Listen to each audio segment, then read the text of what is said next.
The Cotton Bowl in Dallas, Texas, and the Sooners have made their way out of that claustrophobic title, and they swagger out with a 13-game winning streak, second longest in the nation, haven't lost a game in almost a year. And Lincoln Riley's team, undefeated, about a field goal favorite today.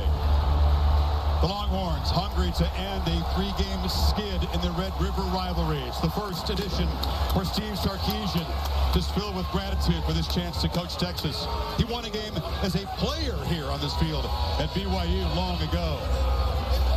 Texas has recovered from an embarrassing loss to Arkansas, looks strong in Big 12 conference play. They are the home team today in burnt orange.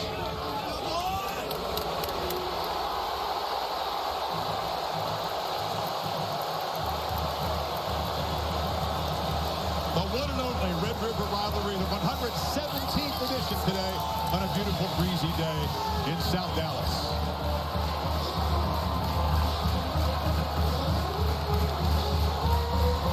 It is the AT&T Red River Showdown on ABC, presented by Arby's. The undefeated 6th-ranked Oklahoma Sooners and the 4-1 21st-ranked Texas Longhorns. Unfriendly neighbors go at it once again. And welcome. I'm Chris Fowler. Kurt Schick will join me shortly. Welcome to this unique spectacle. We'll do our best to make you feel like you were here to experience it. There are so many plot lines, but let's start with the quarterbacks. For Oklahoma, that's Spencer Rattler. He's coming off his best game of the season last week against Kansas State. He told us he was fueled by the hatred from his home fans in a win over West Virginia, and he played well in a very hostile environment in Manhattan a week ago. He has experience in this game. In fact, it was the biggest learning experience of his career against the Longhorns. He played a very poor first half, a couple of turnovers, and in a surprising move, Lincoln Riley benched him in the second quarter. But Rattler regrouped, came out, and in the second half, played with control and poise. That's the game-winning touchdown pass to Drake Stoops in the 4th overtime. He'll look to use that same blueprint from the second half a year ago throughout the game this afternoon. For Texas, it's a first-time starting quarterback in this game, and it's a great story. Casey Thompson grew up in an Oklahoma family. His dad, Charles, beat Texas a couple of times running the Sooner Wishbone, and Casey hated OU growing up. His older brother, Kendall, played for the Sooners. But they didn't offer him immediately, and he made his way to Austin. And now, after backing up Sam Ehlinger for 3 years in his 4th start, Casey Thompson gets his chance, and there's a lot on his platter. Can he play with the same kind of poise that Rattler's going to try to show today? Holly Rowe down in the field with Coach Steve Sarkisian. Well, Coach Sarkisian, this is your first taste of this Red River Showdown, but your quarterback, Casey Thompson, grew up in it. How have you asked him to set aside his personal history and really focus in today? Well, we just want to get back right to our normal routine and our process to prepare for the game. Casey's done an awesome job all week. It's a great atmosphere. This is what college football is all about. You guys are running the football so well. That can be a factor today. Bijan Robinson is special. Why? He's a complete player. He's a better person. I love him to death. Thanks, Coach. All right, Holly. Sarkisian, of course, a great history running offenses. So does Lincoln Riley. They have met only once before this preseason handshake. That was recruiting the same player earlier this season in Dallas. But they've admired each other's play calling from afar. Sarkisian, in a statement about the confidence for his offense, wins the toss and elects to take the football first. So we'll see Bijan Robinson, Casey Thompson, and company. 82 degrees. It'll get slightly warmer. It's breezy today. It's blowing from right to left as you watch this game, and it could be a factor on special teams. 50-50 split, divided at the 50-yard line. Among the traditions of college football worth preserving as the landscapes shift over time, this is right at the top of the list. Dave Burkett should kick it away. Roshan Johnson and Deshaun Jameson, both dangerous if given a chance. Burkett with the wind at his back, drives it to the 3, and Johnson makes the fair catch. So here comes Casey Thompson. He's calm by nature. A lot calmer than his dad, Charles, was when he ran the offense. But this is going to be a test of all that because of the family history. As Casey on the left, older brother Kendall on the right, played at Oklahoma and then Utah. And Thompson, not the opening day starter, but he came on when Hudson Card struggled, and he is undefeated in his 3 starts. He's taking care of the football. And there is Charles Thompson. It takes a lot for him to wear burnt orange in this environment. He's a lot more nervous than his kid, I promise. He's swaying back and forth.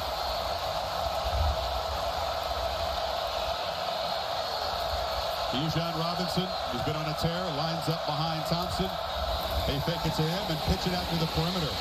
And that's Xavier Worthy. The talented freshman's off and running. It's a sprint. They won't catch Worthy. Texas touchdown on the opening play. 75 yards.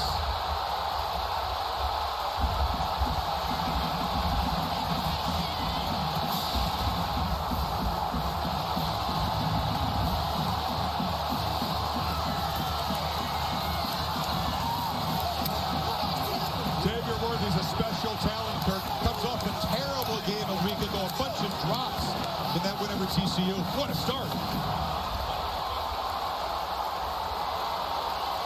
What he's capable of doing is just seen right there. It's been an issue for Oklahoma all year. Missed tackles by the secondary linebackers. And right here, the first play of the game, before you even get settled in, it ends up hurting them. Xavier Worthy is a true freshman. Chris, you talked about the drops last week. See how he's got a little bit of room to work with? All they want is give him some space. Now let's make this guy tackle. Make Jaden Davis tackle you. Poor angle there by Turner Yell, who's coming back from being off a week ago. And then there's the speed. When Steve Sarkisian, who's been at Alabama, tells you this guy's special, it gives you an idea of what he can do with the football. And there's the speed once he gets away. But poor tackling backfires again on the OU defense.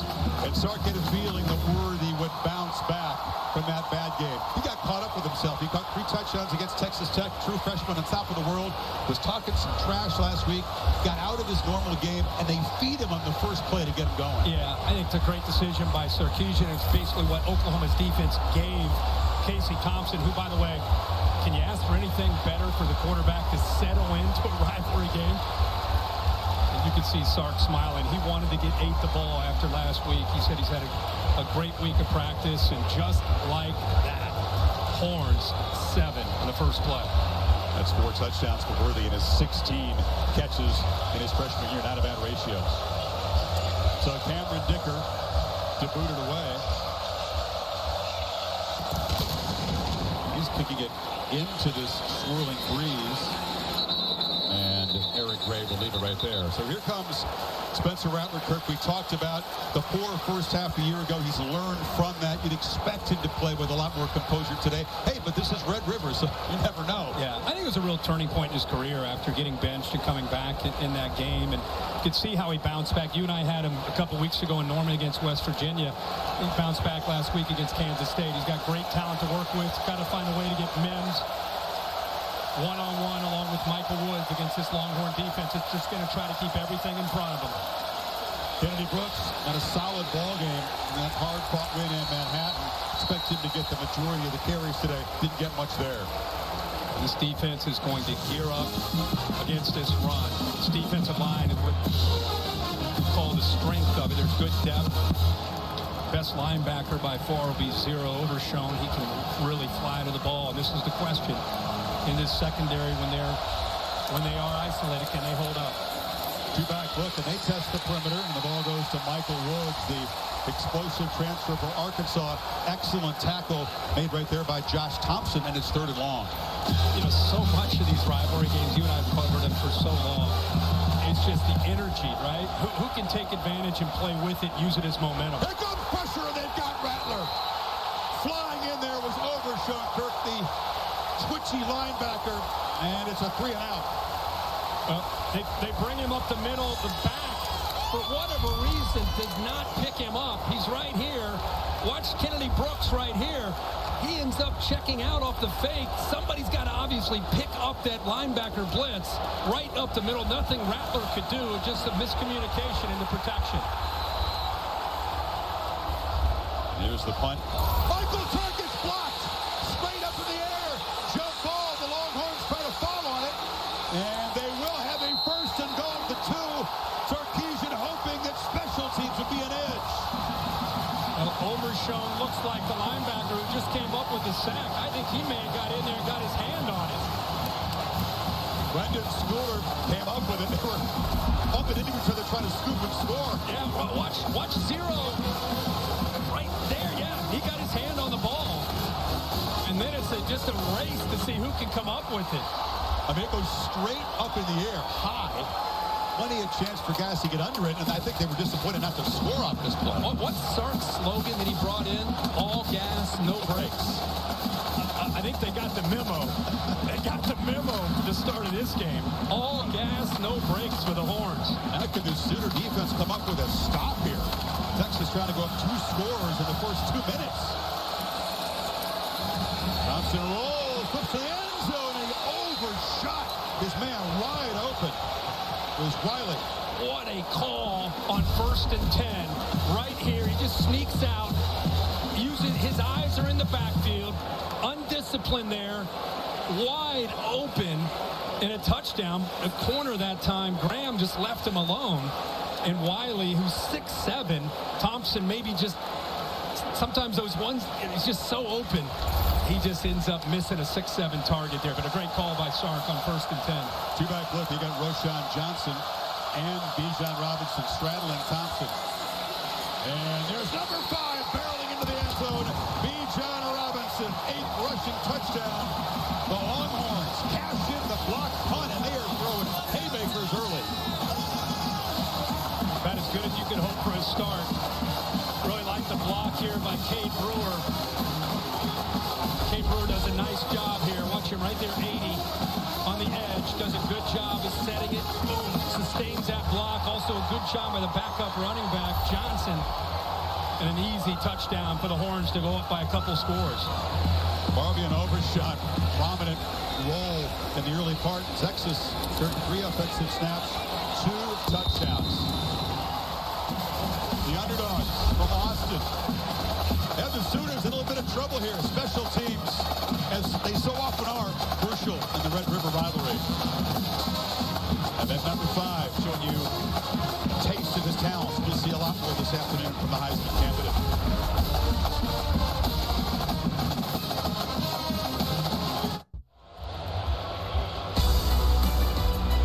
AT&T 5G Skycam zooming over the Cotton Bowl. That burnt orange section, they're euphoric.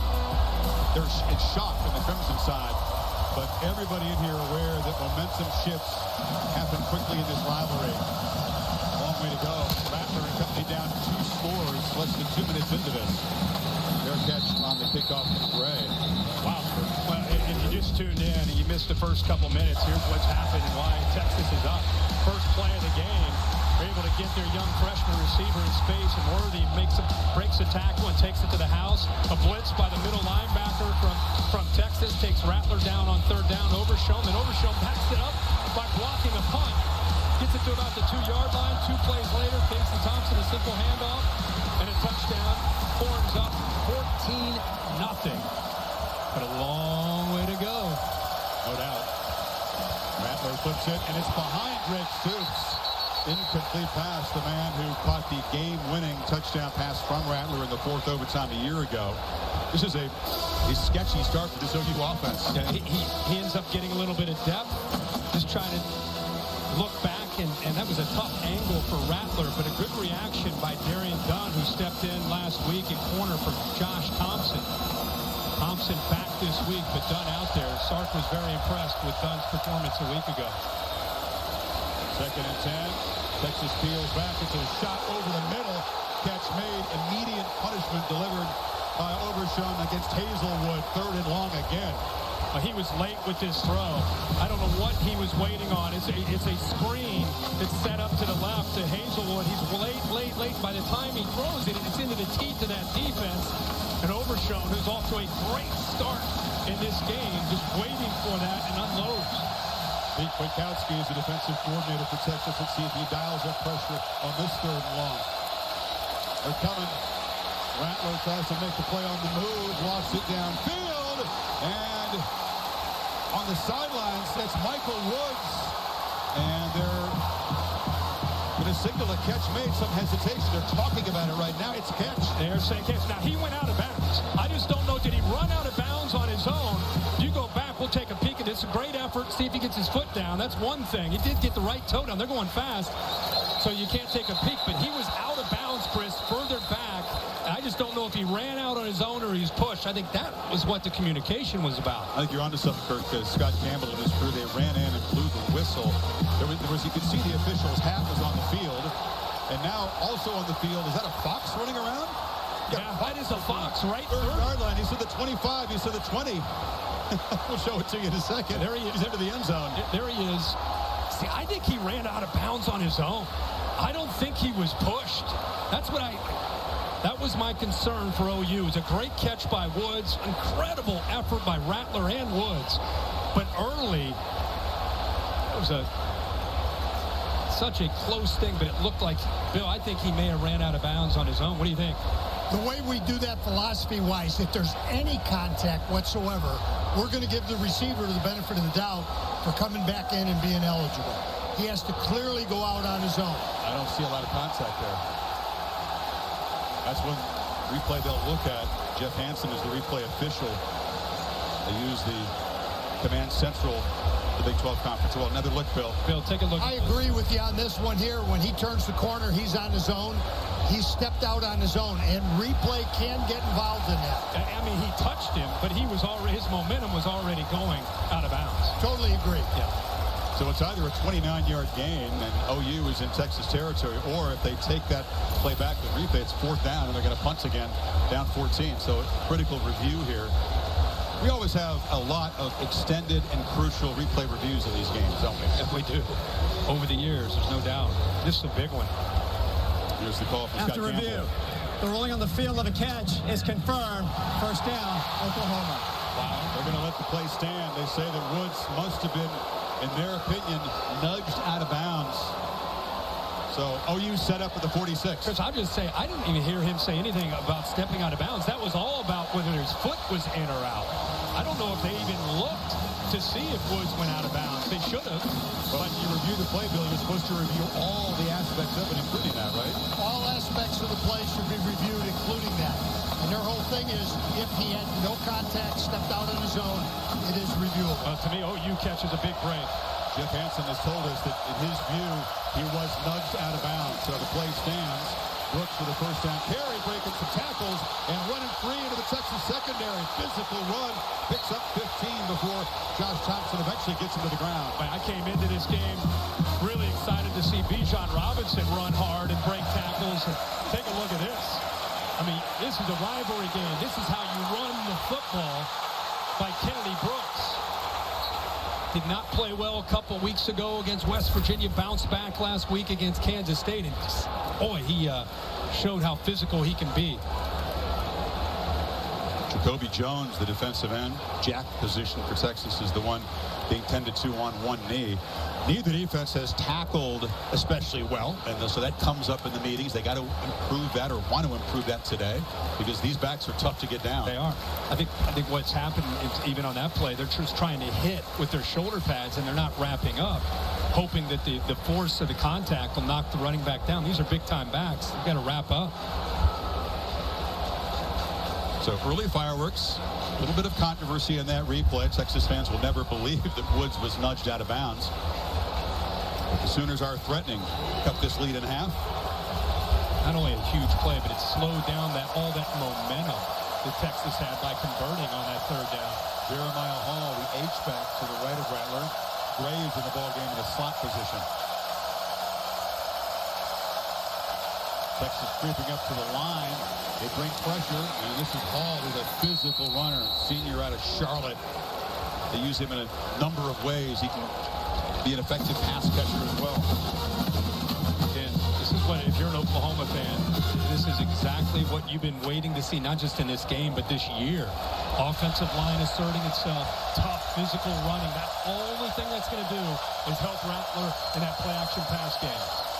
Rattler zips it across the middle, and the slant caught by Marvin Mims, and he's got a first down at the 12-yard line. And just like that, you get him back. Linebackers got to be concerned about the run game. Rockenmeyer, the middle linebacker, 47's dropping, gives him a nice throwing window. He's able to get away from the corner there, done into the inside with all that space to work.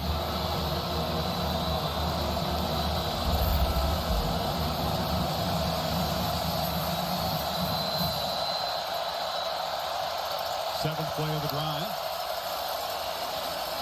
And Rattler has time. Checks it down underneath, and Hazelwood tackled at the 5-yard line. Lincoln Riley wants to make the Texas linebackers have to cover in space. Try to get your athletes in that area in the middle of that defense where they can catch the ball and get yards after the catch. It's really good spacing. Always expect that from Lincoln Riley and his scheme. Now you got to finish the drive in the red zone. Rattler pressure in the run, has to just throw it away.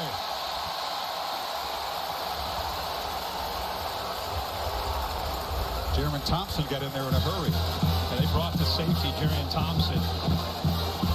Just off the edge, they walked him up. You see him right there, 28. Anticipating, expecting the athletic Rattler to be able to pull that. All he could do is throw that ball away. Big moment here, a field goal, not what they're looking for. Need 3 on 3rd down.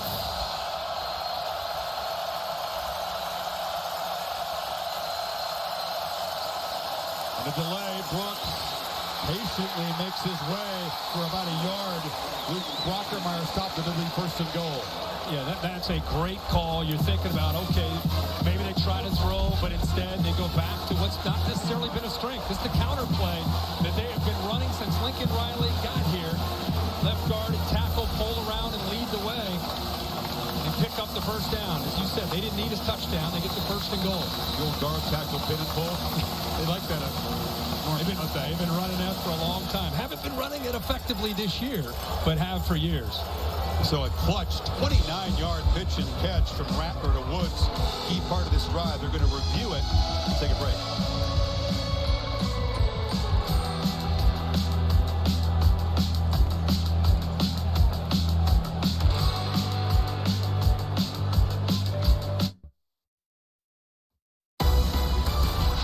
College football on ABC is presented by Arby's.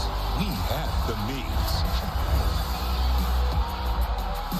That's just the Superman lead by Roy Williams, who's here. Teddy Lehman is doing the color commentary of the Sooner Radio Network. That was my very first in-person experience in this rivalry. Right there with you. Standing there, just an low-scoring game. It was 7-3 at that time. Game that every possession mattered, and Roy Williams ends up making a play that we'll all never forget. That was a long review to confirm the spot. So it is 1st and goal for OU.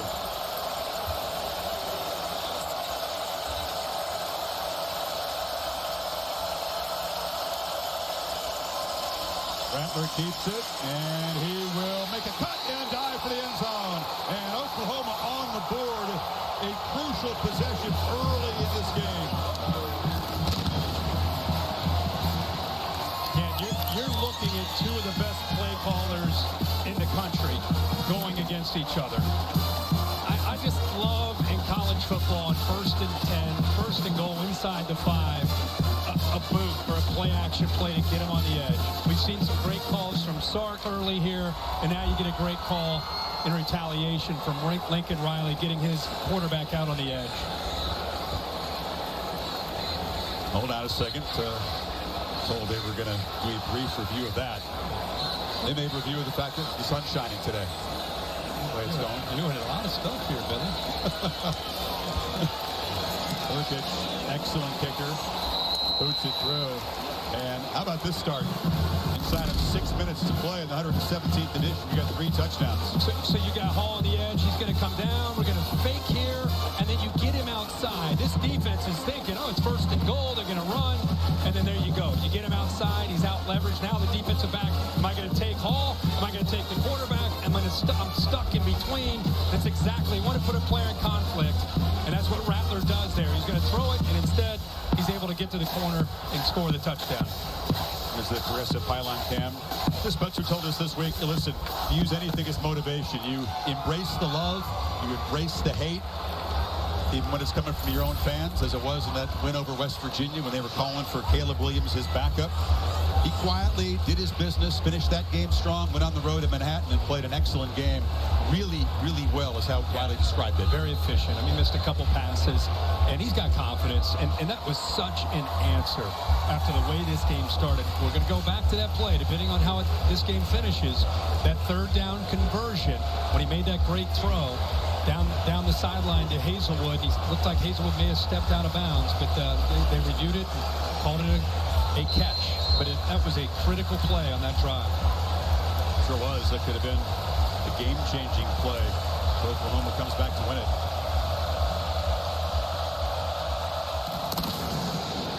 And Wimpton is back. That's more what you expect from Burkish out the end of the end zone. Talked about Casey Thompson's dad, Charles Thompson, ex-Sooner great, and the emotions he's feeling this afternoon. I always have a saying, blood thicker than water. I will always love the University of Oklahoma. People know that I bleed crimson and cream, but for these years that my son has been at Texas, and certainly this year, I'm all burnt orange. Yeah, he scored a touchdown against Texas. He threw horns down on that day when he was a player. Not these days. I think any parent can relate to what he's saying. The blood's thicker than water. He is going with his son, even though he's wearing the burnt orange. Yeah, he said blood's even thicker than the Red River's water. We got Texas making a mistake here. False start. Number 70. Offense. 5-yard penalty.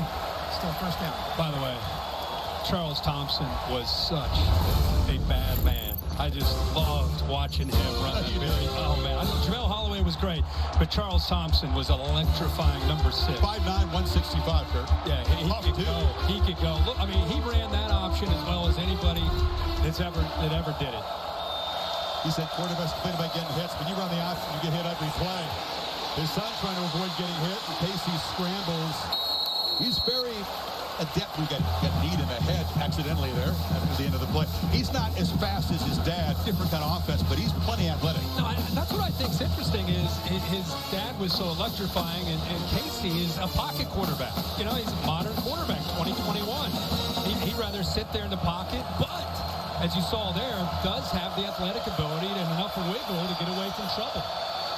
Also can make plays on the run as Rattler can.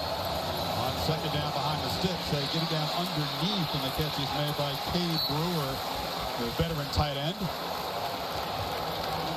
That's what you're going to see this a lot from Sark, kind of a crossing concept, a mesh route. Saw this so much throughout Sark's career, and this time he's just trying to pick up enough yards here to give him a good chance on third and medium. Yeah, first third down of the afternoon for Texas, converting at 55% this season. Not afraid to run the ball with Robinson in these situations.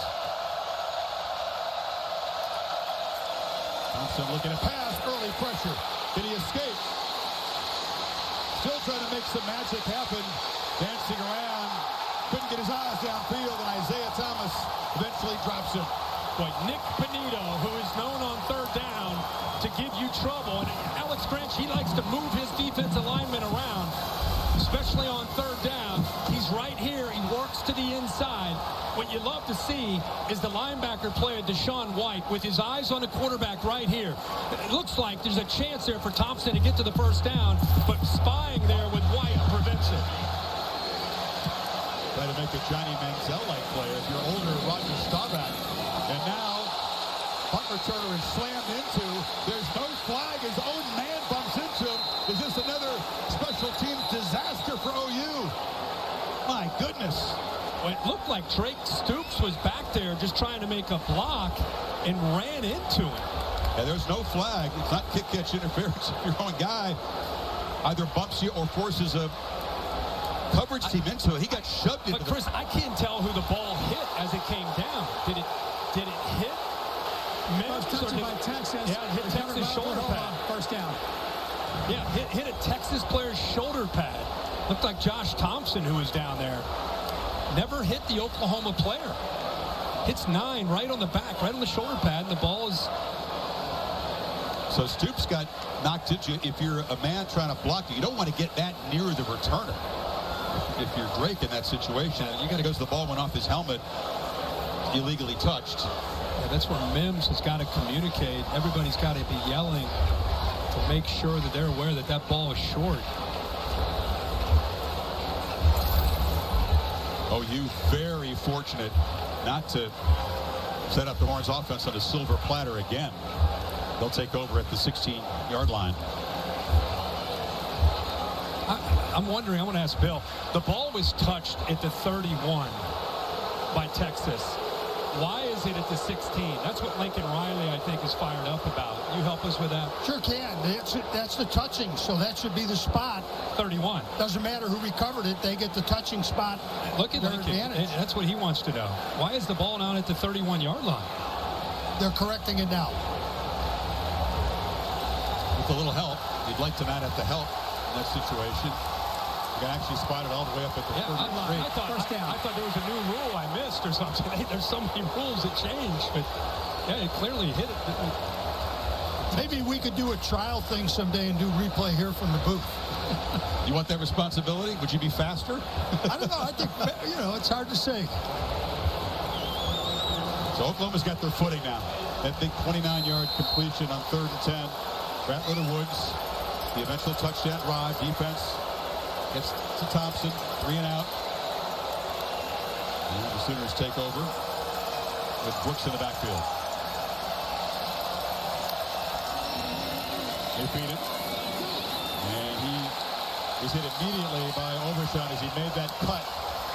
Number 0 active in the first quarter, to say the least.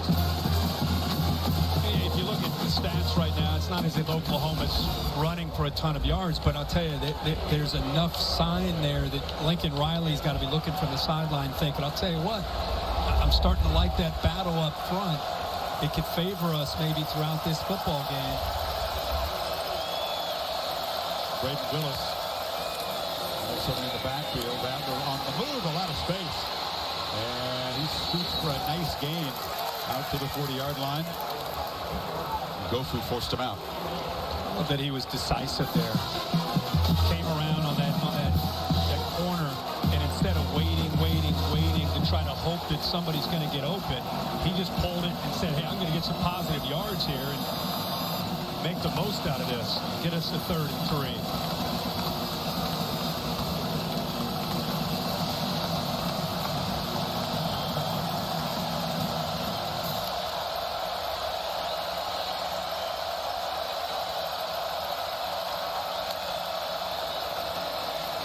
No pressure. Intercepted. He just airmailed the ball. And it's picked off by B.J. Foster, his 2nd of the season. Inexplicable, Kirk. Well, it's a miscommunication here with Stogner. Stogner in the tight end. If you watch this, he's right here. The mistake he makes is he ends up running the route to the outside. Quarterback's waiting for him to break to the inside. So miscommunication there. You can also see Hall a bit confused on whether the ball was intended for him. But that is a classic miscommunication between the quarterback and a receiver.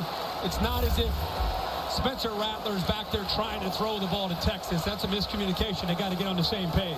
Yeah, 5th pick for Rattler, but that one is on the H-back Stogner, the veteran, normally a trusted target. He was a big part of Red River a year ago. He caught 6 passes against Texas. Longhorns at their 49.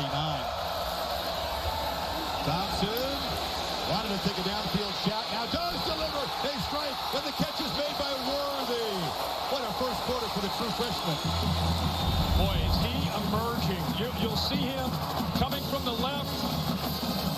He gets one-on-one. You have play action. He's right here. Keep an eye on him. Watch him reverse. Go the other way. Get separation. Casey Thompson's waiting. The patience there pays off, and eventually he finds the freshman.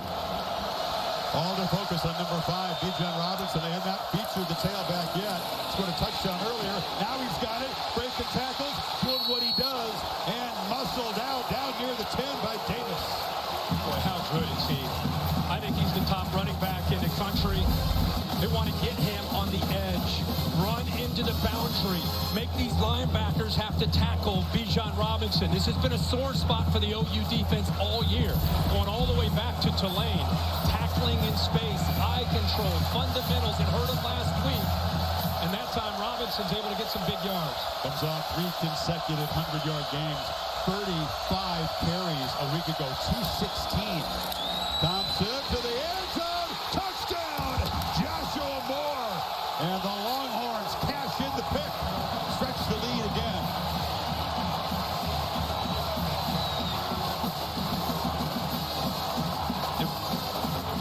Well, this is vintage Steve Sarkisian and a great throw by his quarterback, Casey Thompson.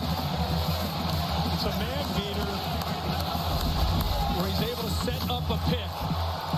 Has 2 Oklahoma defenders run into each other. Justin Broyles, who's trying to stay with Moore, ends up running into his own defender, creates that separation. But that's a well-designed play by Steve Sarkisian. Here's the pick that set it up, the miscommunication with Stogner and Rattler. And it sets up the touchdown pass.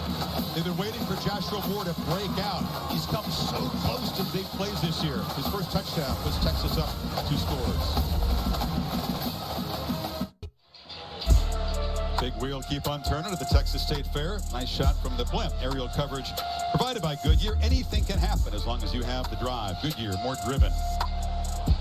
Anything can happen to the Red River rivalry. We've seen a lot already here in the first 10-plus minutes of this one. Texas back up by 2 scores, quickly converting the interception. And the fair catch made. Maybe to start at the 25. To Holly Rowe. Guys, a big development for this Texas defense. Their starting defensive end, or that jack position, Jacoby Jones, a senior, is doubtful to return to this game. We saw him limp off with a right foot injury. They've taken him into the locker room for further evaluation. I have seen number 18, the transfer out of Notre Dame, Obi Ogofu, in for him, and he's been making some plays. We'll see if he can hold up in there. Yeah, that's a disappointing development for Jones. He's a guy that brings energy, effort every play, leads the team in quarterback pressure. So now Ogofu will switch positions and come down and take over. Rattler rolling on first down. A long throw, and it was too far for Michael Woods. He throws it well on the run. You see the strength, just a little off target. This is where the experience of Spencer Rattler has to come into play. He was benched a year ago in this game. He has a tendency to want to make plays happen. Just threw a pick. Just got to calm down. You can't make a 14-point play. Just stay within the offense. Make good decisions. Don't feel like you have to make up for that interception. This is where you can show some maturity. The fake it to Gray. Rattler pressured on the run. Delivers behind the line of scrimmage. Jeremiah Hall is tackled immediately. Texas defense is flying around. But Jalen Ford, 41, comes to the right off the edge. Does a good job of pressuring Rattler. That kind of blew the play up. But I'll give credit to this Texas secondary, man. Besides the pressure, look at the burnt orange jerseys flying around. They are everywhere, led by Anthony Cook that time. That play didn't have a chance. Senior out of Texas, really becoming the kind of player they thought he was when he was a 5-star out of Houston. 3rd and 13. Rattler gets good protection for a while. Now they'll drag him down for a second time. And the sack by Alfred Collins. This is what's called a relentless attitude and effort by Collins. Watch him work off the edge right here. And this is good coverage downfield, but he's blocked. He's handled, but he's never going to give up until he gets there to Spencer Rattler. Great effort. OU did all that pre-snap shift before the punt, ended up getting it blocked. More and more teams do this. I frankly don't get it. See it a lot. That kick is driven into the wind. A bomb way over the head of Jamison and rolls all the way to the end zone. 85-yard punt. 85.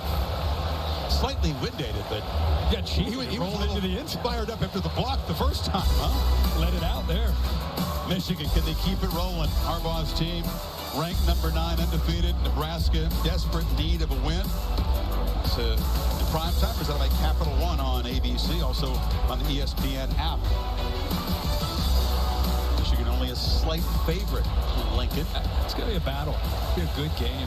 Nebraska, I think, has found an identity on offense, playing better defense, and Michigan playing with a swagger, a newfound swagger this year. Texas offense, Kurt, they got a little swagger. They've won 9 plays. They got 3 touchdowns. Casey Thompson in complete command so far in this game. Pop pass around the edge. Moore, who just caught the touchdown, following some blockers, it picks up 9. Remarkable story and everything that Josh Moore has been through in his life. Back in 2013, his older brother committing suicide. He wears a necklace with his photo around his neck to try to make him proud every single day. He's making his whole family proud so far today. 2nd and 1. Thompson hit immediately. They try to get a little tricky there. It's an incomplete pass. They got pressure. Time Alex Grinch, instead of sitting back, he brought not only Benito, and also you see up the middle there, Asamoah, also 24. They can bring, when they turn it loose, Isaiah Thomas, Benito, the linebackers. And the handoff on the end around to Whittington, and the receiver, a first down. They continue to use Robinson mainly as a decoy so far. Yeah, and look how unusual formation. I mean, look at this. Look at this. The receivers are in tight. Now watch the quarterback. It's like high school football. Oh, we're giving it here. We're faking it this way. Pretty good high school. Look at this back. He looks like a Sunday back, not a Friday night back.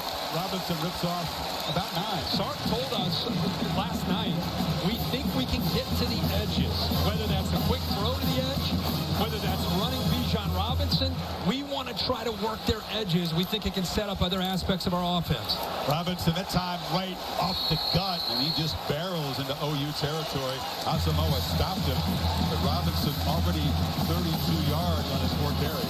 Since that loss to Arkansas, they've redefined who they are as an offense. It's been really Bijan Robinson and the physicality running over 60% of the time. But this has been a different offensive attack in this first quarter that Alex Grinch trying to get his arms around and try to figure out how Texas is attacking. It was an interesting comment that Sark made. He wanted to try to emulate what he did at Alabama, and they lit it up, right? Personnel a little bit different.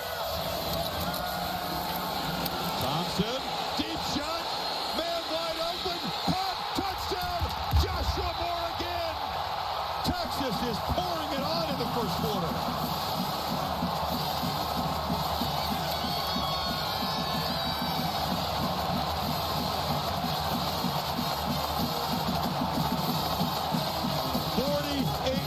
Strike. Did you play any better at quarterback than Casey Thompson has so far? No, not at all. And the defense is confused here.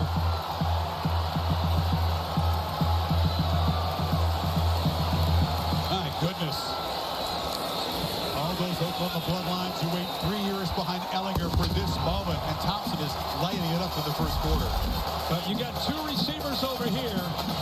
Watch how this Oklahoma secondary responds to this. They do not see, they don't have a real good feel for what they're seeing. And now you get behind coverage. Some blown coverage. They kind of flooded a zone, and it confuses the OU safeties. Out of position, they end up taking the crossing route with Whittington, and it frees it up for Moore on the back end of the defense. As a true freshman from Austin, Latrell McCutcheon giving chase in vain, but badly beaten. And Sark says, I like that one. We thought we could get back. Yeah, and Alex Grinch said to us, our eyes have been a problem. Our discipline. We haven't had great eye control. We're getting confused. And when I heard that and what I saw on film, and then I thought of Sark, I told him that last night. I said, the way you manipulate things and the way you can try to affect the secondary, this will be interesting to see how Oklahoma responds to that. And as another example of Sark dialing up a play and confusing a freshman defensive back. Yeah, confused, hesitant eyes. It's a nightmare when you're trying to stop Steve Sarkisian. He's in a play-calling rhythm right now, and he's got a quarterback who's dialed in. Boy, it's Casey Thompson. He's a big preparation guy. When he said he reminds me of Mac Jones in the way he prepares for a game, that's a bold statement by Steve Sarkisian. And I love the fact that he's in his third year and he's battled through some adversity and appreciates where he is today. Ray's going to have a fair catch again.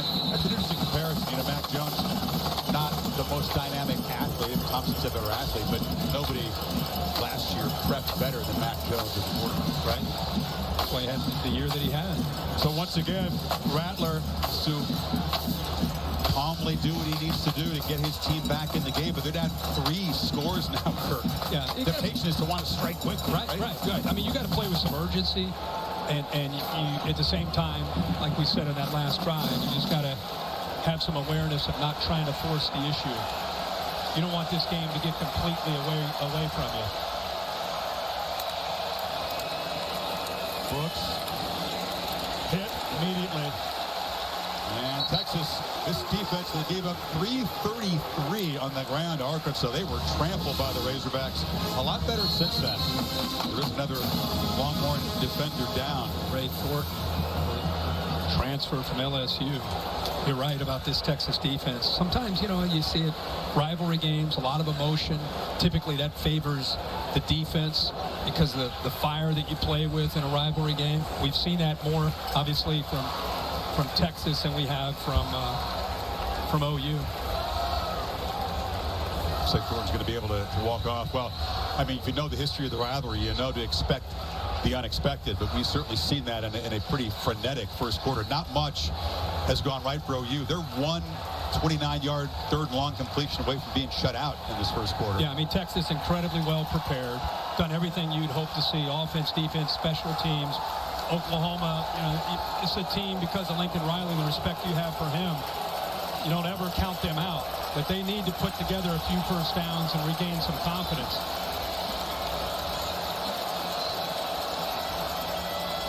Second and 9.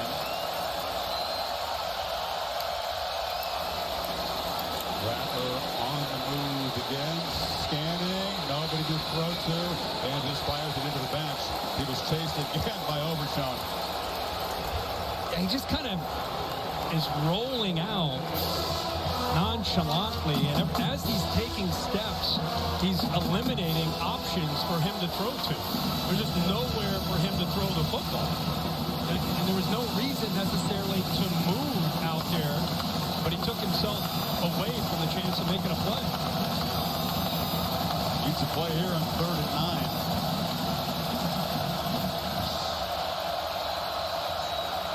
Texas not showing pressure this time. 3 receivers bunched to the right. Gray's got it, and they're going to try to get it on the ground. Makes a cut, upended right at the marker. That was Jared Thompson who hit him. The spot's going to decide this. It's going to be just short, and it'll be 4th down. That will be the final play of a frantic first quarter. The Longhorns score on the opening play, block a punt, add a couple more scores. Back after this message and a word from your local ABC station.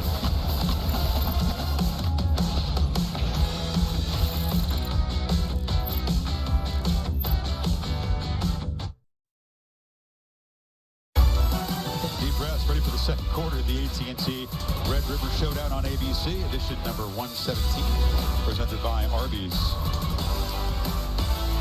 It is 4th down. The Sooner offense on the field with the backup quarterback Caleb Williams in their own end, Kirk, needing about a half yard, down 21. Riley, got to do it. You got to do it. Surprised he's not under center, but you got to do this. Williams from Washington, D.C. as a true freshman. Texas had 12 guys on the field running off. Timeout. So they had to get Texas, a timeout. First of the half. And Williams came in on a crucial play. It was early against Kansas State at the 1-yard line after Rattler had driven him down. Took his eyes off the snap. Lost it. Ended up taking a sack. It was an awful sequence. Rattler came back in. They had to settle for 3. This was the game last week. So he's a situational quarterback, a very talented dual threat guy, one of the most highly recruited quarterbacks in the country. But he's young. You know, so a little thing like he's anticipating the ball that it's going to be easy to catch, gets his eyes up on the defense, and he'll learn from that. He's got such a bright future. I know that Lincoln and his staff, they're very high on what he can do down the road. More like a Jalen Hurts body and style of player. Has a 59-yard run. He's got good speed. You bring him in here because it gives an extra man for Texas to worry about in the run game. And Rattler's a scrambler, but this may be a power run they're looking for. And I thought he might just come in there and do quarterback sneak. They're coming right back with the same formation from Oklahoma. Brooks to his left. Need the length of the football. It's a keeper all the way. Makes a cut. Dances free and look out. Caleb Williams in the secondary. They're trying to run him down. Dives. Touchdown, Oklahoma. 66 yards on 4th and a foot. Forget that play last week. Right? We just said what this guy's going to bring to the table eventually. He's more of a true dual threat. But I think he was surprised once he initially got the first down. He kind of looked around like, my gosh, this is the first time I've ever experienced this in big-time college football. He takes it to the house. But he's got the speed to do that. And a pretty good arm, too. They trust the freshman. This is the guy that Oklahoma students were serenading. They said, we want Caleb. And that home win over West Virginia, that got Rattler stirred up. Williams did not come into that ball game. Yet another Texas defender is down on the field. So let's take a look right here, Chris. You have both Willis and Hall blocking here to try to set this up. But watch, it gets taken away. So Williams has to bounce it right there. Then he makes the safety Foster miss. And that's when I said he looked around like, oh my gosh, this is like high school. I got room to work here. I'm going to take this thing to the end zone. So Riley gambles, middle's own 39. Puts in the freshman, and the progressive pylon cam gets smacked into by Williams as he makes a dive. It had no Bader. concern.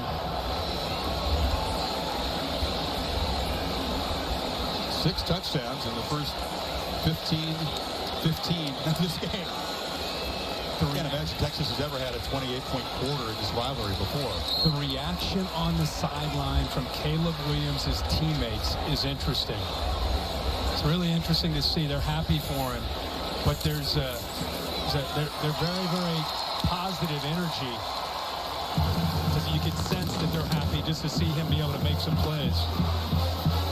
Now Williams, quarterback of the future. Maybe next year it's his team when Rattler moves on, but get the chance to make a play. You do something in this game, you are etched into the history of it. You waste little time. No matter what he accomplishes, he'll never forget that play. Back in 10 seconds. Now we'll look from Ram Trucks. Ram Trucks, built to serve.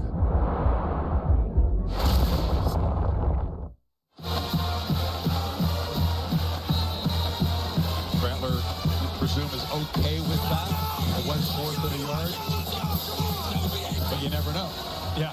I mean, it's part of not just Oklahoma's offense where they have a guy that comes in short yardage, red zone situations. You see that throughout the country, and it takes the starter. It takes the right attitude to be able to not just handle that, but to encourage it and to be supportive of it because it's for the best of the team. That was the nose tackle, by the way, Keandre Coburn, who was helped to the sideline, hurt on that touchdown run. We'll keep an eye on that. Steve Sarkisian has to be very happy with his first quarter, his first play of the game. But this is vintage Sark. Move people pre-snap, affect the eyes of the linebackers. Little quick play fake. Now you create one-on-one. Get a good block, more tackling, and we see a touchdown by Xavier Worthy. Again, pre-snap movement, create one-on-one at the bottom. Man beater, you got one-on-one, little rub. 2 defensive backs run into each other. Touchdown for Joshua Moore. And then here you go after a true freshman corner, McCutcheon, who's from Austin. Fake to Bijan, affect the eyes in the backfield. And he gets behind coverage. And a great throw by Casey Thompson. 2 back set here now. LaShawn Johnson goes in motion. Robinson tries to get the left edge. And they knock it down after a 4-yard gain. Holly? A terrific first part of this game from Casey Thompson, the quarterback for Texas. And Steve Sarkisian told us, I knew I had something special in him when after he was not named the starter to start the season, he didn't transfer. He didn't start the first 2 games of the season, but when his opportunity came up, he was ready. And that told Sarkisian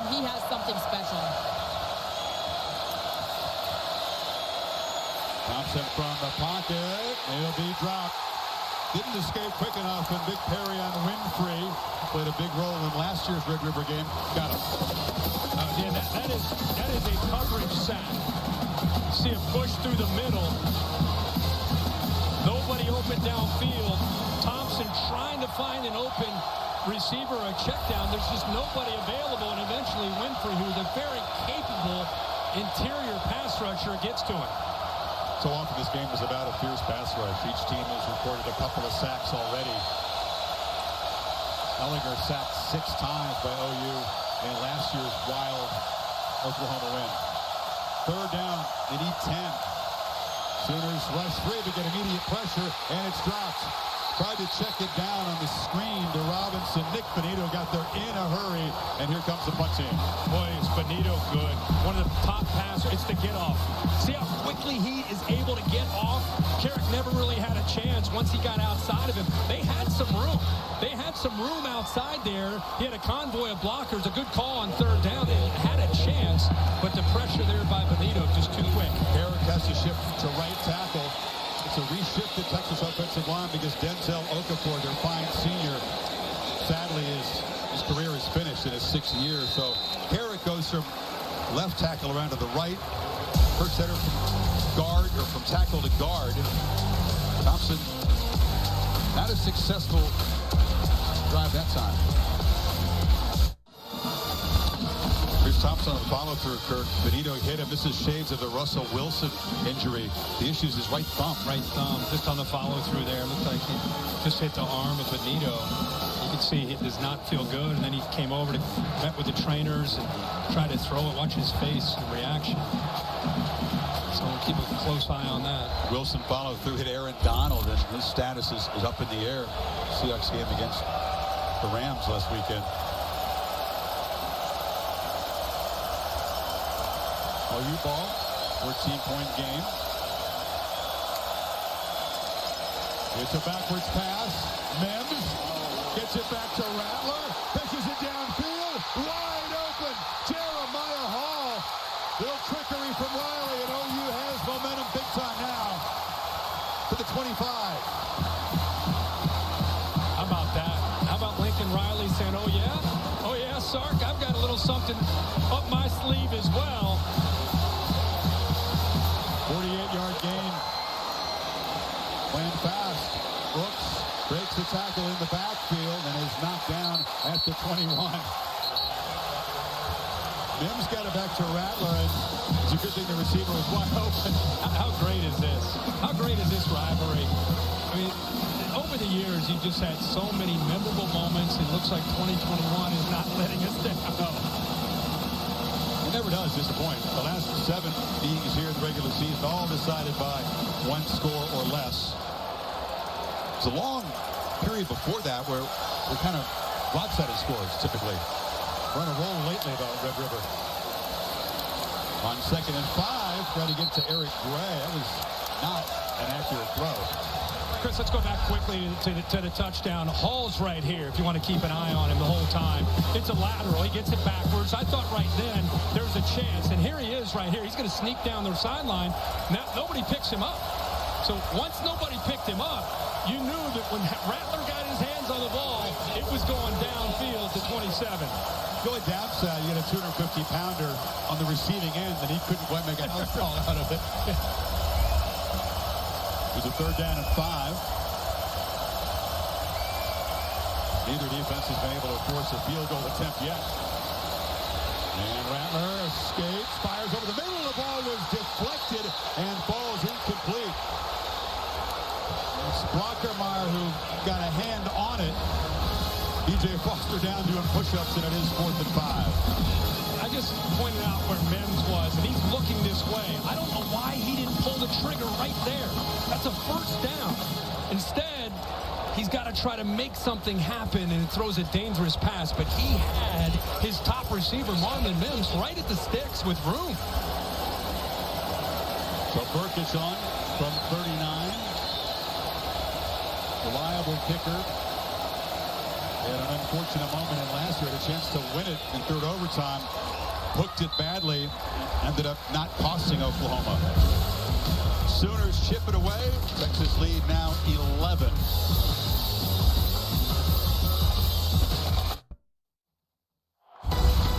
College football presented by Arby's on ABC is brought to you by Goodyear. Discover the possibilities. Goodyear, more driven. And Dell Technologies. With our new multi-cloud experience, you can unveil your best ideas.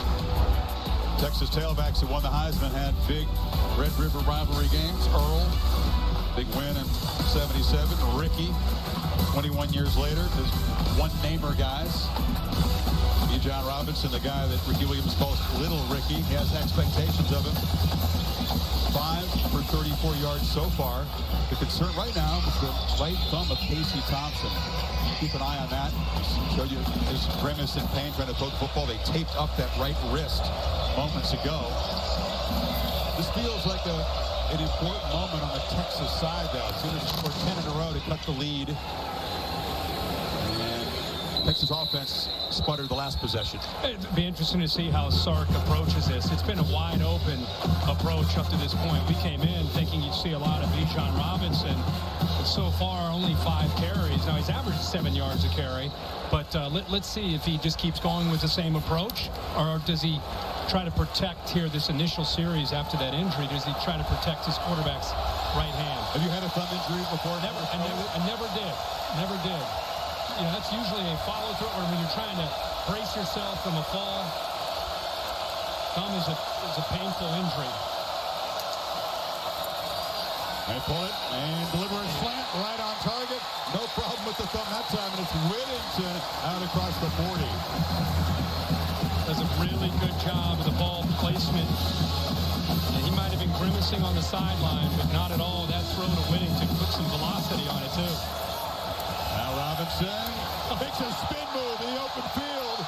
That was a pretty spectacular 6-yard gain there. He's a human joystick. Grimes didn't have much of a chance. Reggie Grimes, 14. And backside pursuit, you better be ready. I mean, Fives could have run any. That play's designed to go right, and he spins it back to the left. Thompson rolls, pressured, and threw it right into traffic. Hit off a lineman there.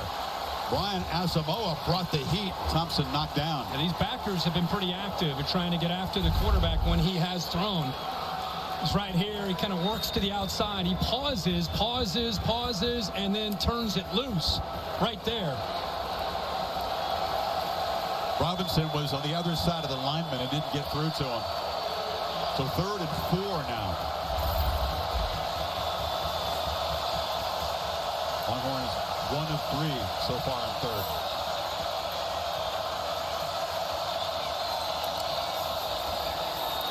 They wanted to get the ball to the right to Robinson in the flat, and then he ran out of time. Pressure again inside. Perry on Winfrey. 4th down. A miscommunication. You talked about that offensive line, and they see pressure and movement, which is what Oklahoma is known for, and they get spooked. The right side of the offensive line right here. Watch the confusion with the movement. Inside, do I go outside? They end up turning loose Perry on Winfrey, who flushes Thompson out of the pocket. I think the thought was to get the ball to Robinson in the right flat. He had some room over there. Pressure was too quick. So Cameron Dicker handles the punting. They went 2.5 games without punting. They went 29 consecutive drives without punting the football. That's incredible earlier this year. First punt this afternoon. Week 5 of the NFL gets kicked off tomorrow morning, 10 Eastern. Sunday NFL Countdown. Interviews with Dak Prescott and Joe Burrow, former LSU star, and Monday Night Football. Lamar Jackson, fun to watch. The Ravens and the Colts, 8 o'clock on ESPN, both streaming live on the ESPN app. This game has been about momentum. Right now, Oklahoma has that momentum with 10 straight points. And back on their 14. Stoops in motion, and they get it to Brooks. And Brooks rolling into the secondary, out across the 30. There's a direct snap to Kennedy Brooks. He's got some blockers leading around, and Wills along with Stoops. Texas barely got lined up and looked a little dazed, and slow to react right now. That's another 9-yard gain. You're right. You know, it's as if Lincoln Riley can sense that, hey, we've got him on the ropes here. Let's not let up. If anything, let's go faster. I mean, they'll mix in tempo, but they're not a high octave tempo team. But right now, they feel like they have Texas on the ropes. They don't want to slow it down. Brooks again, left side, strong out, spins free. Should have been tackled behind the line. Got very near the marker before Jet Bush got him down. It's just short. He got through. That was Jet Bush who got out there on the edge. But he's able to run through that arm tackle. I thought he did just enough, but he is a little bit short of the first down. Maybe third down. Remember, we saw Caleb Williams come in on that 4th and short. He's the short yardage quarterback. I love what you brought up. It's not just designing plays, knowing when to call them, Kirk. It's both Riley and Sarkisian having a tremendous feel for the rhythm, how your team's playing, how the other defense is looking, and knowing when to hit the throttle. Yeah, seeing how they're reacting. And it was almost as if for the first time all game, Texas had a deer in the headlights kind of feel to them. And Lincoln Riley and Spencer Rattler sensed that, and that's why they started to go faster there. It's not just the breakneck tempo. Big 12 has been very different this year. It's been slower. Defenses have had their way a little bit more than we're used to seeing in this conference. Sometimes Oklahoma gets the ball 8-9 times a game. That's very uncomfortable for an offense like that. Yeah, well, they're actually, boy, they're really close. Yeah, it has been different. I mean, they're making the most of their opportunity. Right. I mean, if you look at the points that they're scoring, but the biggest difference to me is they've not been able to be physical at the line of scrimmage the way when Baker was here and Kyler Murray and Jalen Hurts. They've not been that kind of team last year or this year until today. I feel like this feels a little bit more like Lincoln Riley and Oklahoma when they can start to run the ball a little bit better. And if they can run the ball, it's going to be a long day for the defense. If they get the shot plays, the downfield plays going, that can help open up the run. That's been a real problem, too. They've resorted to trickery today.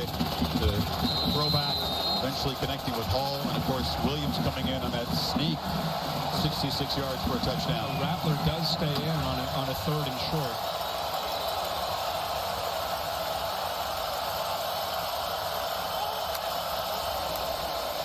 Brooks hit, able to plow for a first down.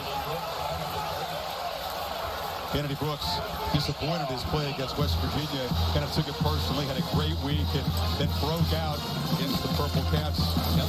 Little Apple last week.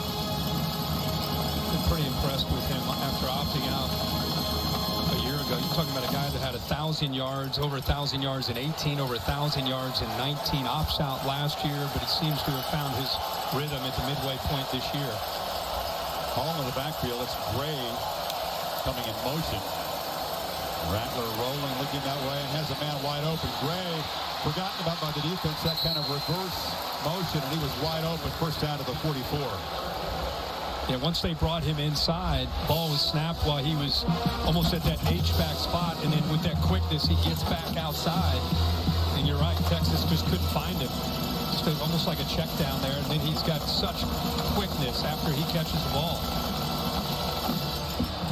3 years at Tennessee, very effective pass receiver as a running back.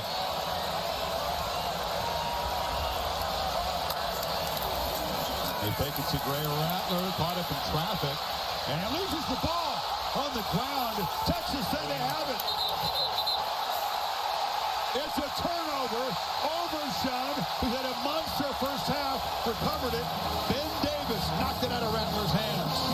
How about Ben Davis, who hadn't played a ton this year, the Alabama transfer, knocks that ball loose, and again, Spencer Rattler trying to make a play, trying to keep a play alive. Ball gets away from him, and Ben Davis, to his credit, taught to attack the football, and there's Overshown quickly jumping on top of it. That's the first time the Sooners have lost a fumble this season. Only their 5th turnover. And Oklahoma fans, that's an uneasy reminder of what Rattler did a year ago in the first half here. Couple of turnovers now. The first pick wasn't on him. That one was. So Texas taking over near midfield, trying to reestablish momentum here. Thompson hooks it to Robinson. And Robinson, another spin. This one inside, another exciting short game. Corey Roberson on the stop. This Oklahoma defense all week, especially after the week they had against Kansas State where they didn't play their best, they have heard nothing but stopping number 5. Every time he touches the ball, I want to see hats to the ball. We need to swarm. We need to leverage the ball. He makes people miss. Bijan's got it again, turns the corner, makes people miss, makes one of those cuts, looking like Reggie Bush in the open field. Number 5 still running. All the way to the 1-yard line. Bijan Robinson showing you what he can do. It was overdue, wasn't it? Yeah, I mean, you knew it was a matter of time. This kid may be the best player in the sport. This kid is big time. Watch Joshua Moore with great effort on the block, but this is just 5 being 5. I mean, you don't know which way he's going to cut, right? I mean, you're coming up as a safety. He's got physicality. He's got wiggle. How about the effort he doesn't give up on trying to get it to the corner of the end zone at the very end?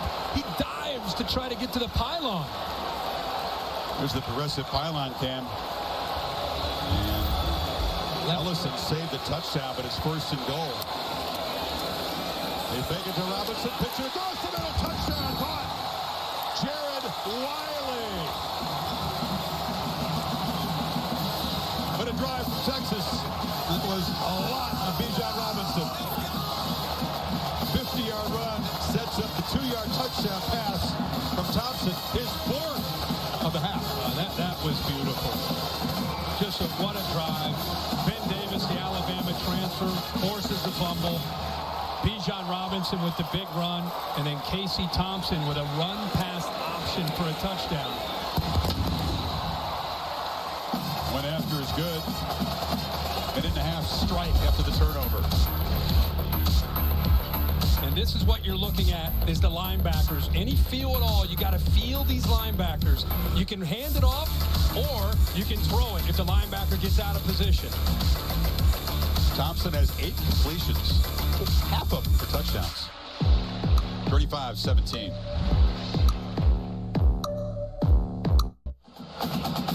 Strong deja vu. Looks like Lincoln Riley is going to do what he did last year. Lifts. Spencer Rattler, who had 2 turnovers last year, taking a fumble. Same thing here today.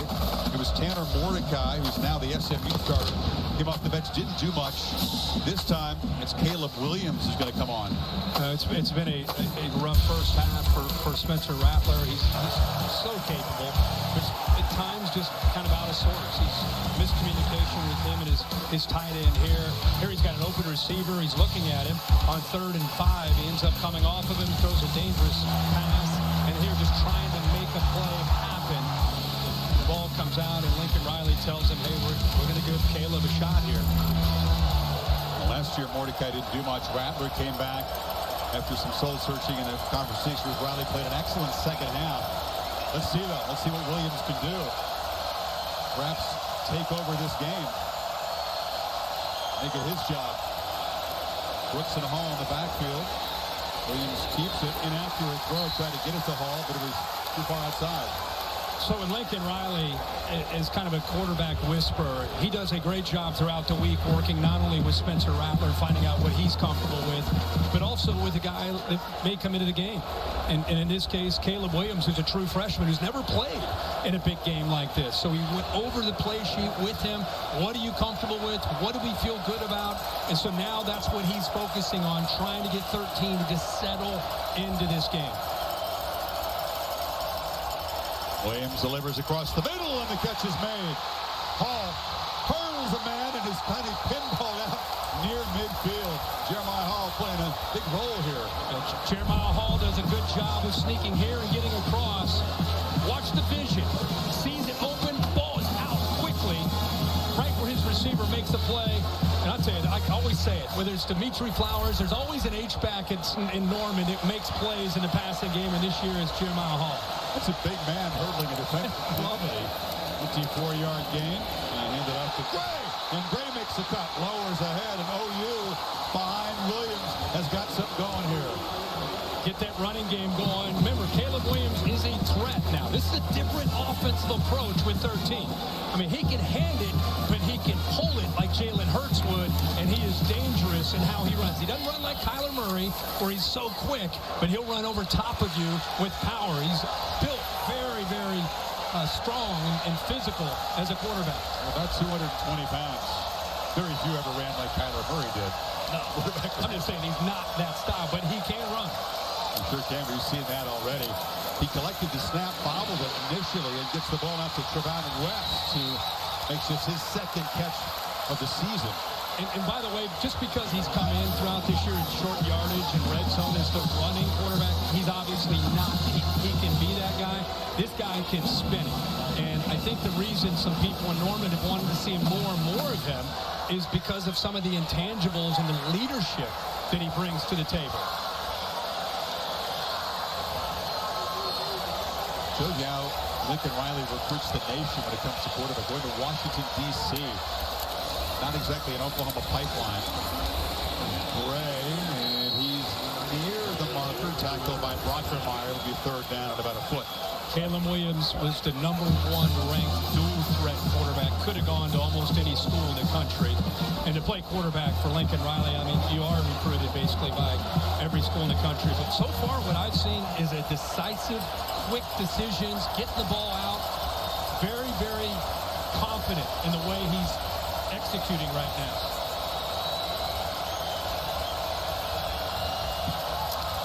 On third down. Whoops. Hit it immediately at the line there. Broke a tackle and falls forward for a first down at the 21.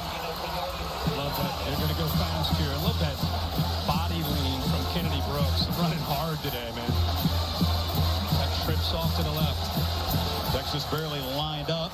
And Brooks squeezes his way through traffic. He is so patient and then has that burst when he sees daylight. Bush got him to the ground. He's doing a good job on those counter plays of getting behind those big linemen, just hiding behind them. You said the perfect word. It takes patience when you run that. You wait, use your vision, and then it's the burst. What he brings with that is the physicality.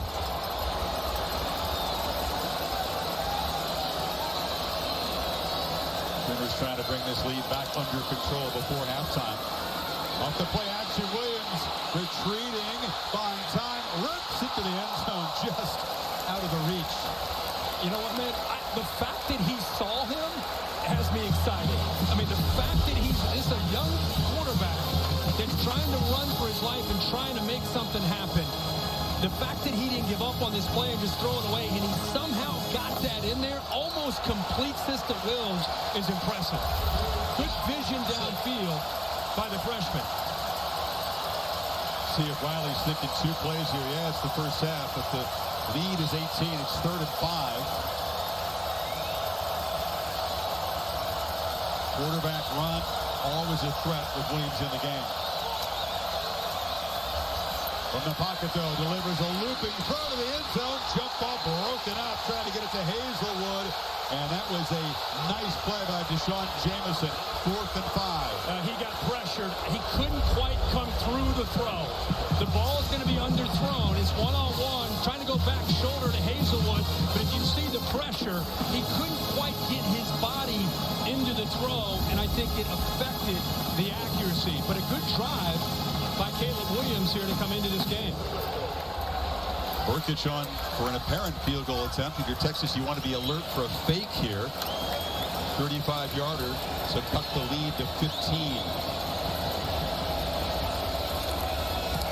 And Burkich does drive it through. So, first possession for Caleb Williams. They drive it 58 yards, settle for 3.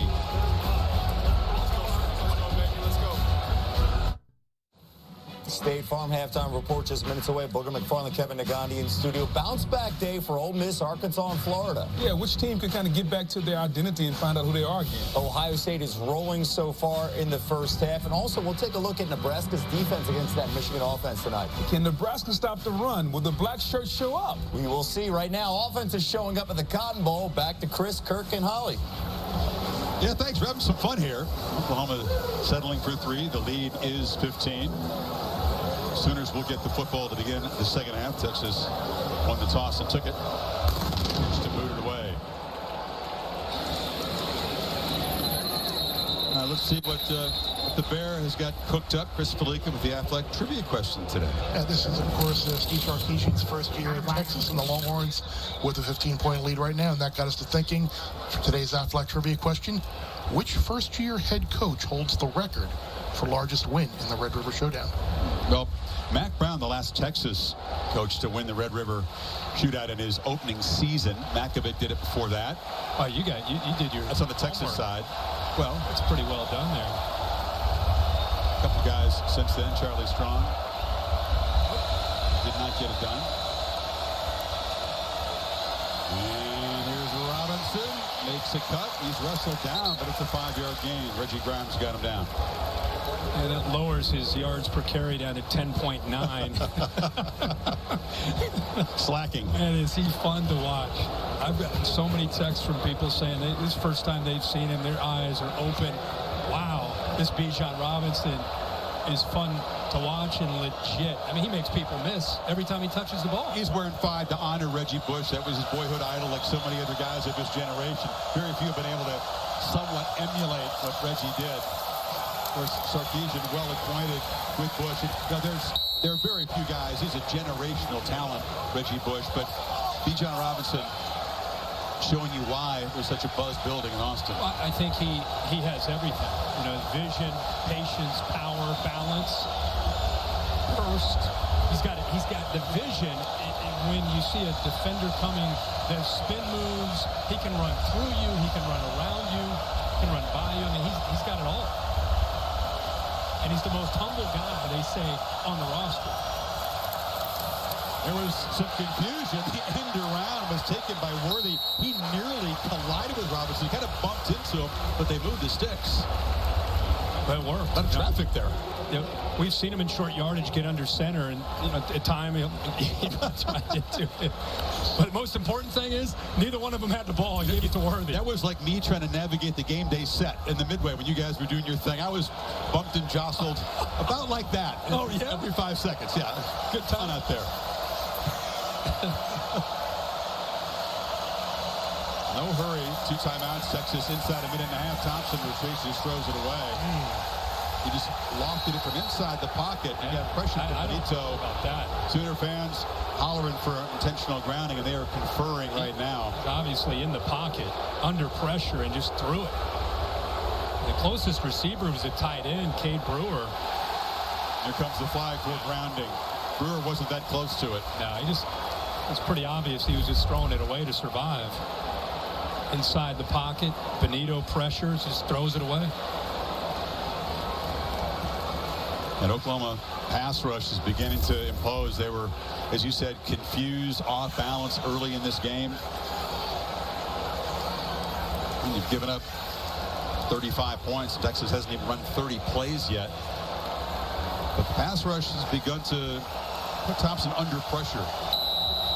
And that penalty, basically the same as a sack, makes it 2nd and 21.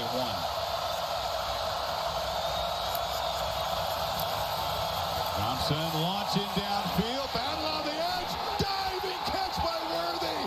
The true freshman having a spectacular first half. Well, he's going up against Jaden Davis. Jaden Davis surprised. I mean, Worthy got right by him at the line of scrimmage. That was over at the line of scrimmage. And then it's a foot race and a perfectly placed ball when the young man can go out, lay out, and come up with a big catch. 43-yard gain. Texas trying to play quickly here before they can stop and check that catch. And it looks like they couldn't get the play off. Just want to be sure, and they are being sure of everything, that he controlled the ball to the ground. Jaden Davis acted like he was surprised at the line of scrimmage. The ball was down at the 32-yard line. First down. Okay, that didn't take long. But Xavier Worthy, Kirk, targeted 3 times. He's caught 3, but for 141 yards. How's that average? 75 in the opening play of the game, 43 on that one. And Sark sticking by him despite not having a great game, some drops last week. He's just a young guy. Of course he's going to stick by him, but he's showing you what he's capable of doing. But Jaden Davis that time, surprised. Play action. Thompson has time. A long route, and that's how he overshot Worthy. He was running free again, though.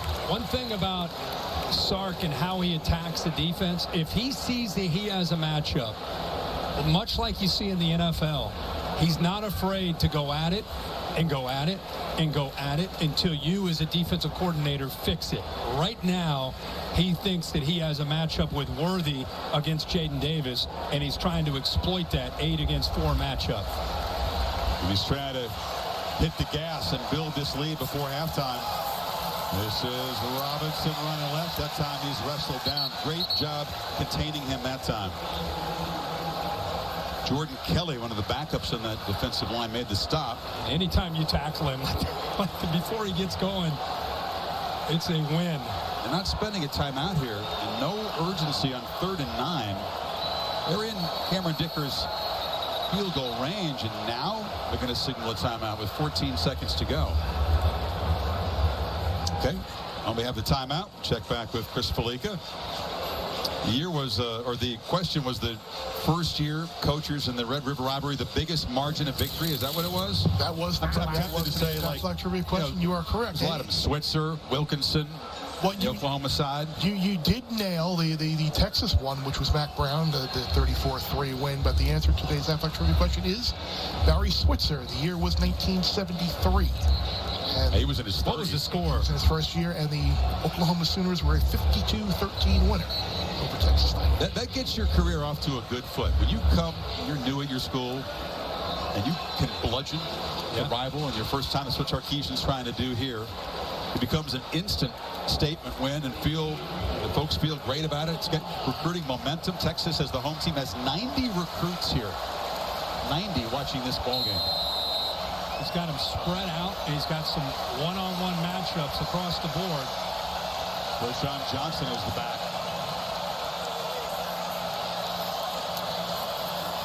Here comes late pressure. Thompson delivers a long throw, and the catch is made by Whittington.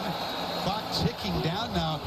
They might regret not calling the timeout quicker, Kirk. There's only 5 seconds to go. Sark is standing right next to the official. The clock stops, obviously, with the first down, and he's got his hand up. Now he calls the timeout. We're just going to get the field goal. Yeah, but it was the previous. I'm with you. They let things tick down. And you can attack the end zone. Yeah.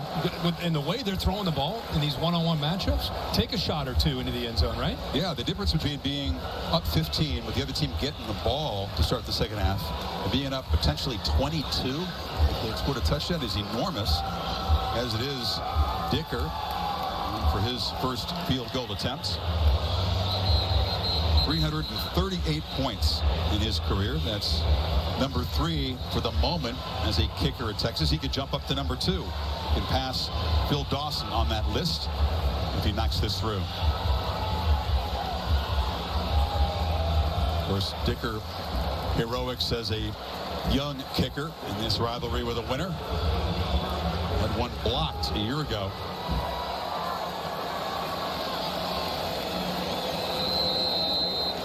From 38 yards to make the lead 18 at the break.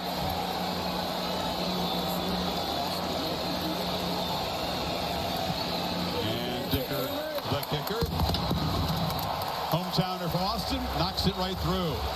345 total yards for Texas.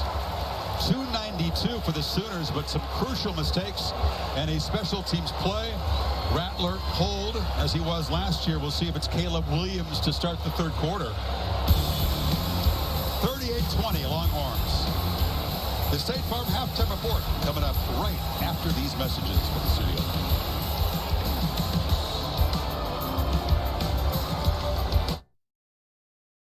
Texas and Oklahoma.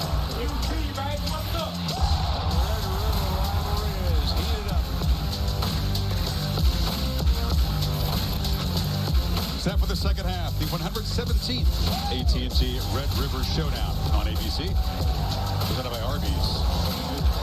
This Big 12 collision here on ESPN. Not many in the rich history that goes back to 1900 have been as electric as that first half. Texas 2 touchdowns in the first 2 minutes.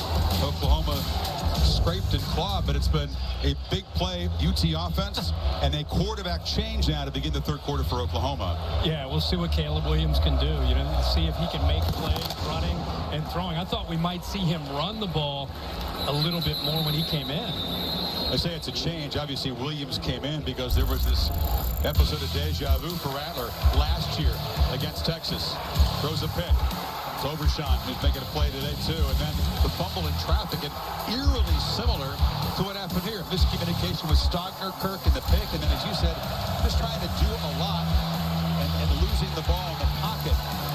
It's the play where he tried to make something happen. His last play that he's been on the field. And sit him down, give Caleb Williams a shot. And remember, last time he was out there, Caleb Williams was more distributing the ball. He's known as a guy who can run it and throw it. See if they use his legs a little bit more now that they've had a chance to go in and talk about that. Yeah, the plot twist is that a year ago, Rattler comes, it is a spin move from Williams. Juke, open field, making guys look foolish. Electric, true freshman. Yeah, just talked about, utilizing his legs. And I think that, Lincoln Riley went in there, the little zone read, so he could hand that a ball off or pull it depending on the read. He pulls it out, and then he borrowed a spin move from Bijan Robinson there and got some more yards. He's dangerous in the open field. UT defense would have prepared a little bit for Williams, but now they're seeing a whole different looking offense. And it's Brooks. Bounced off one man, then hit hard by Overshawn. What a game he's playing. He has really shown up today from the very beginning. The opening drive for Oklahoma. Blocked a punt on their first series. So he has been dialed in. Not sure it's a 0 in his shirt. It's an O for Overshawn, and he has repped the family name well here. 6'4", long arm guy out of Arp, Texas. Brooks bounces off a man and able to fall forward. Couldn't get into the ground. Eventually, Cook got him down, but Overshawn that time a missed tackle.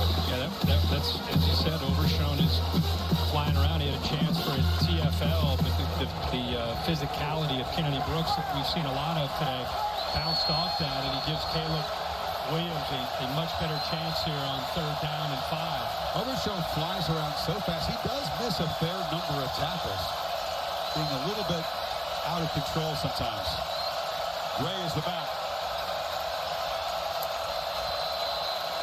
Williams from the pocket, looking to escape, and delivers a strike on the sideline.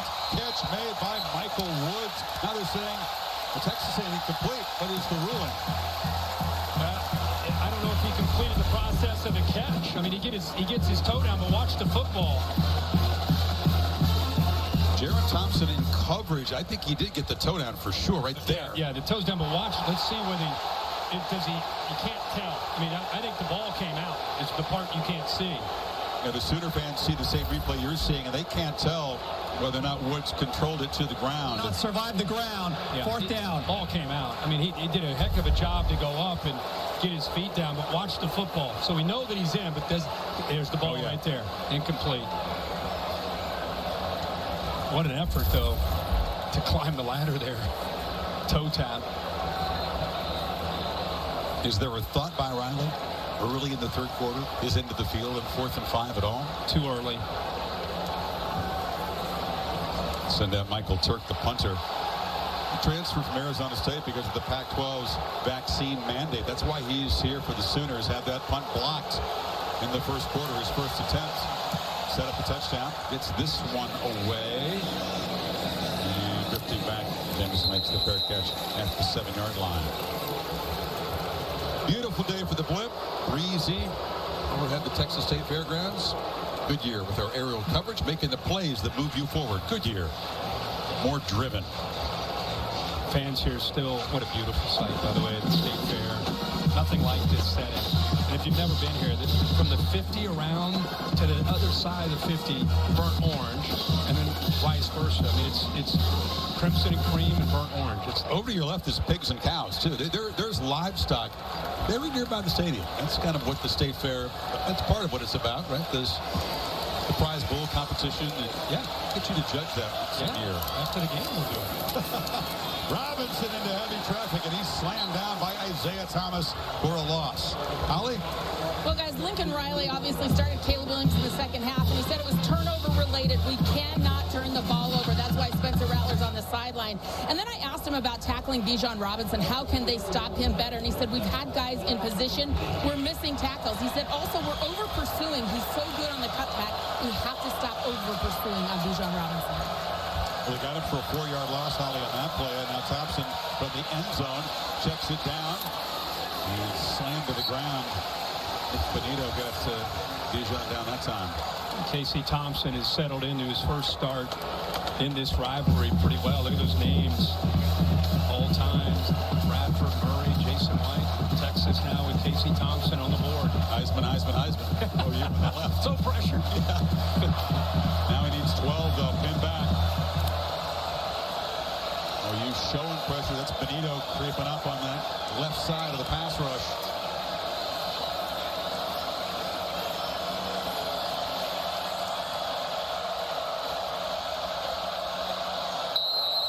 And there's a flinch.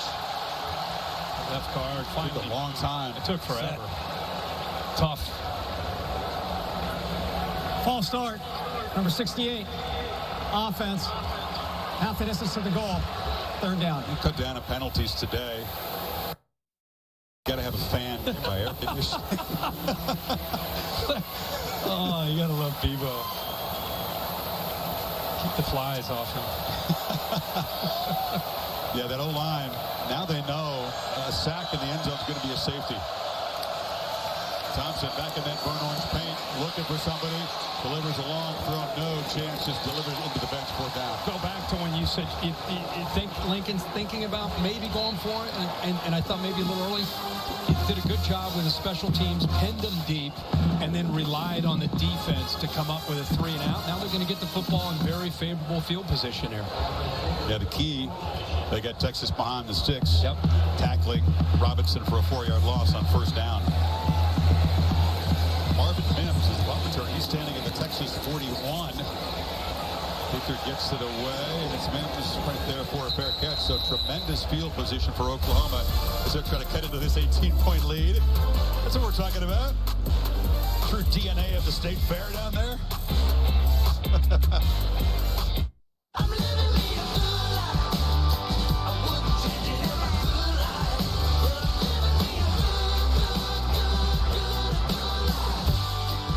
Such nutritious food here at the Texas State Fair. Did you get yourself a corn? No, I did not. I missed out. College Football Playoff National Championship Trophy presented by Dr. Pepper. Of course, one of the 2 semifinals is the Goodyear Cotton Bowl, played over at AT&T Stadium on New Year's Eve, as well as the Cap One Orange Bowl. Indianapolis, the scene of the championship game. So Caleb Williams and the Sooners, with that exchange of punts, great field position, starting in plus territory. And Brooks breaks free. And shoestring tackle prevents a bigger gain. Foster got him down, but he gained 9.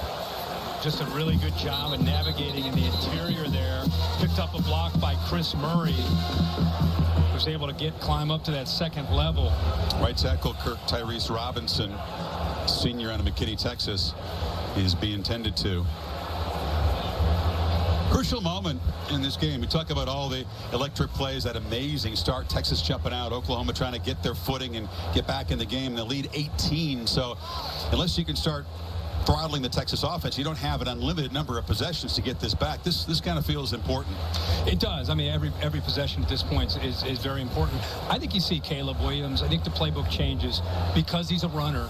It changes because you can now attack with him as an extra number for the defense to have to account for, and then you can still go play action. So with Kyler Murray, it was more with Spencer Rattler, it was really more about what he can do if he had to create. With Caleb Williams, it's designed to let him use his legs. It's a very different kind of offense that Texas is going to have to defend, but there needs to be urgency because of the score, obviously. You think with Pete Kwiatkowski and the defensive staff, the conversation was expecting Williams and kind of retool what Texas has to be ready for? No, I think they expected Williams on red zone and short yardage, but this is a little bit of a change. They're fortunate the change happened in the first half. But I mean, now, do you think they expect to see him for the rest of the way? I expect to probably see him, yeah. And if you get Rattler back, you can make the adjustments back to what you're originally doing. But I don't know, it feels different than last year. When Rattler got benched last year, it almost felt like, hey, take a series or two off, and we're going to put you back in. This doesn't feel like that to me. No, I agree. Of course, Mordecai last year didn't have the success that Williams did. This is a guy, as you pointed out, Caleb Williams, obviously popular with the student section, as we heard a couple weeks ago, but it seems to be the teammates are kind of vibing off him. I really do. I think he's a natural leader. You can kind of feel that, sense that. I think the team is responding to him. Now, he's going to have to make some plays. I mean, you're down 18 with 11 minutes to go in the third quarter. Morris in at right tackle, replacing Robinson. 2nd and 1. Brooks pulled down short of the marker by big Keandre Coburn. 3rd down coming up. Nice job by Coburn, who's a big man, 350 pounds out of Houston. But not only uses his size, but has great hands, able to get off his block. Keep Kennedy Brooks short of that 1st down. And Devondre Sweat will rotate to that nose tackle position. See what the call is on 3rd and 1. 2 backs flanking Williams. He pulls it. He's got grass and the spins. Nice play fighting off the block by Thompson, but it is a 1st down. And the one thing about him is he's still a young player. He wants to make the big play. And in this case, you got to know the down and distance. You got to know that you need a few yards. There's no reason to go laterally. Get upfield right now. Right now, get upfield and pick up that 1st down. He's fortunate just to get enough, but he could have made it a lot easier by getting north and south.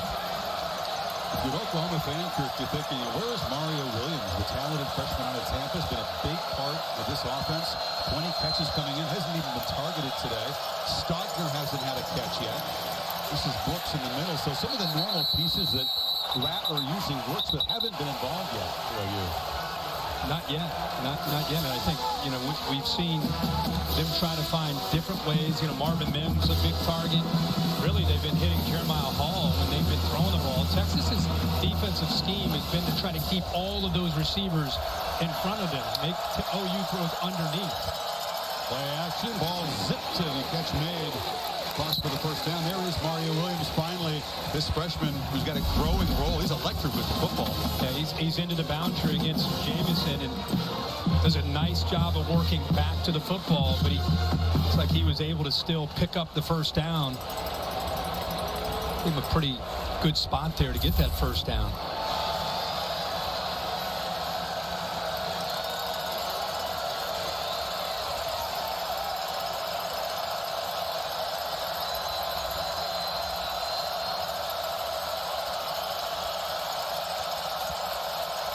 Play clock at 5. Brooks turns the corner. They're beginning to key in more on Kennedy Brooks. That was Luke Brockermeyer. Savvy middle linebacker got him to the ground. Sweat is an enforcer in the middle. I mean, look at him work and just get by. He's a huge man, 355, but so quick. They find guys who are 355 who can move like that. They're one of the prized possessions, right? On any college football. Everywhere. Yeah. Or pro football team for that matter. Gray's in the slot, empty backfield on 2nd and 9. Again, they work the play clock.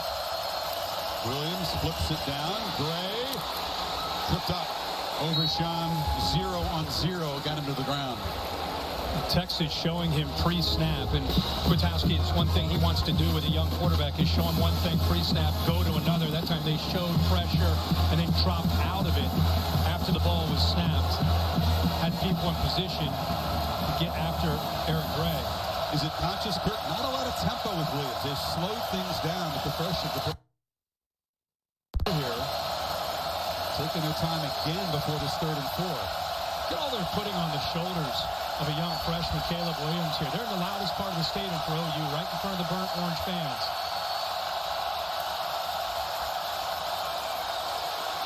And the freshman gets the ball away off the cam. It's caught finally by Stogner. Tremendous pressure. Barely got the pass off. Ball bounced in the air in an unusual way.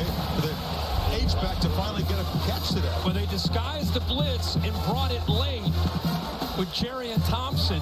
I don't know how he gets out of this, Chris. I mean, how in the world does he stay up? And like you said, tip pass, Stogner's able to come up with it, but they're down 3 possessions, so they're going to settle for the field goal. You see the strength. He got lucky there off Hazelwood's hands. Stogner collects it, and Burkich tries to make it 3 for 3 today from 29 yards. And this gets the lead back to 15, but OU kept out of the end zone, again settling for 3, and it is a 15-point game.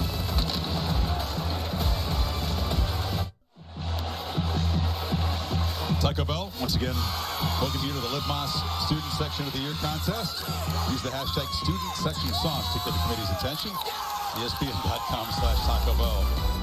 See how your school can compete. Should be fired up under the lights in Lincoln, Nebraska. See if Scott Frost can get a crucial win as the undefeated Wolverines roll into town. Like Corum and company. Nebraska's been trending in the right direction under Scott Frost last few weeks. I think they found themselves against OU in a tough loss. And I think Michigan has been a great story. It's fun to see Aiden Hutchinson and this team playing with so much passion and emotion, playing very efficient offensively. That's a heck of a match. So Burkich is connected on 3 field goals, kicks it off, and Deshaun Jamison, he's dangerous.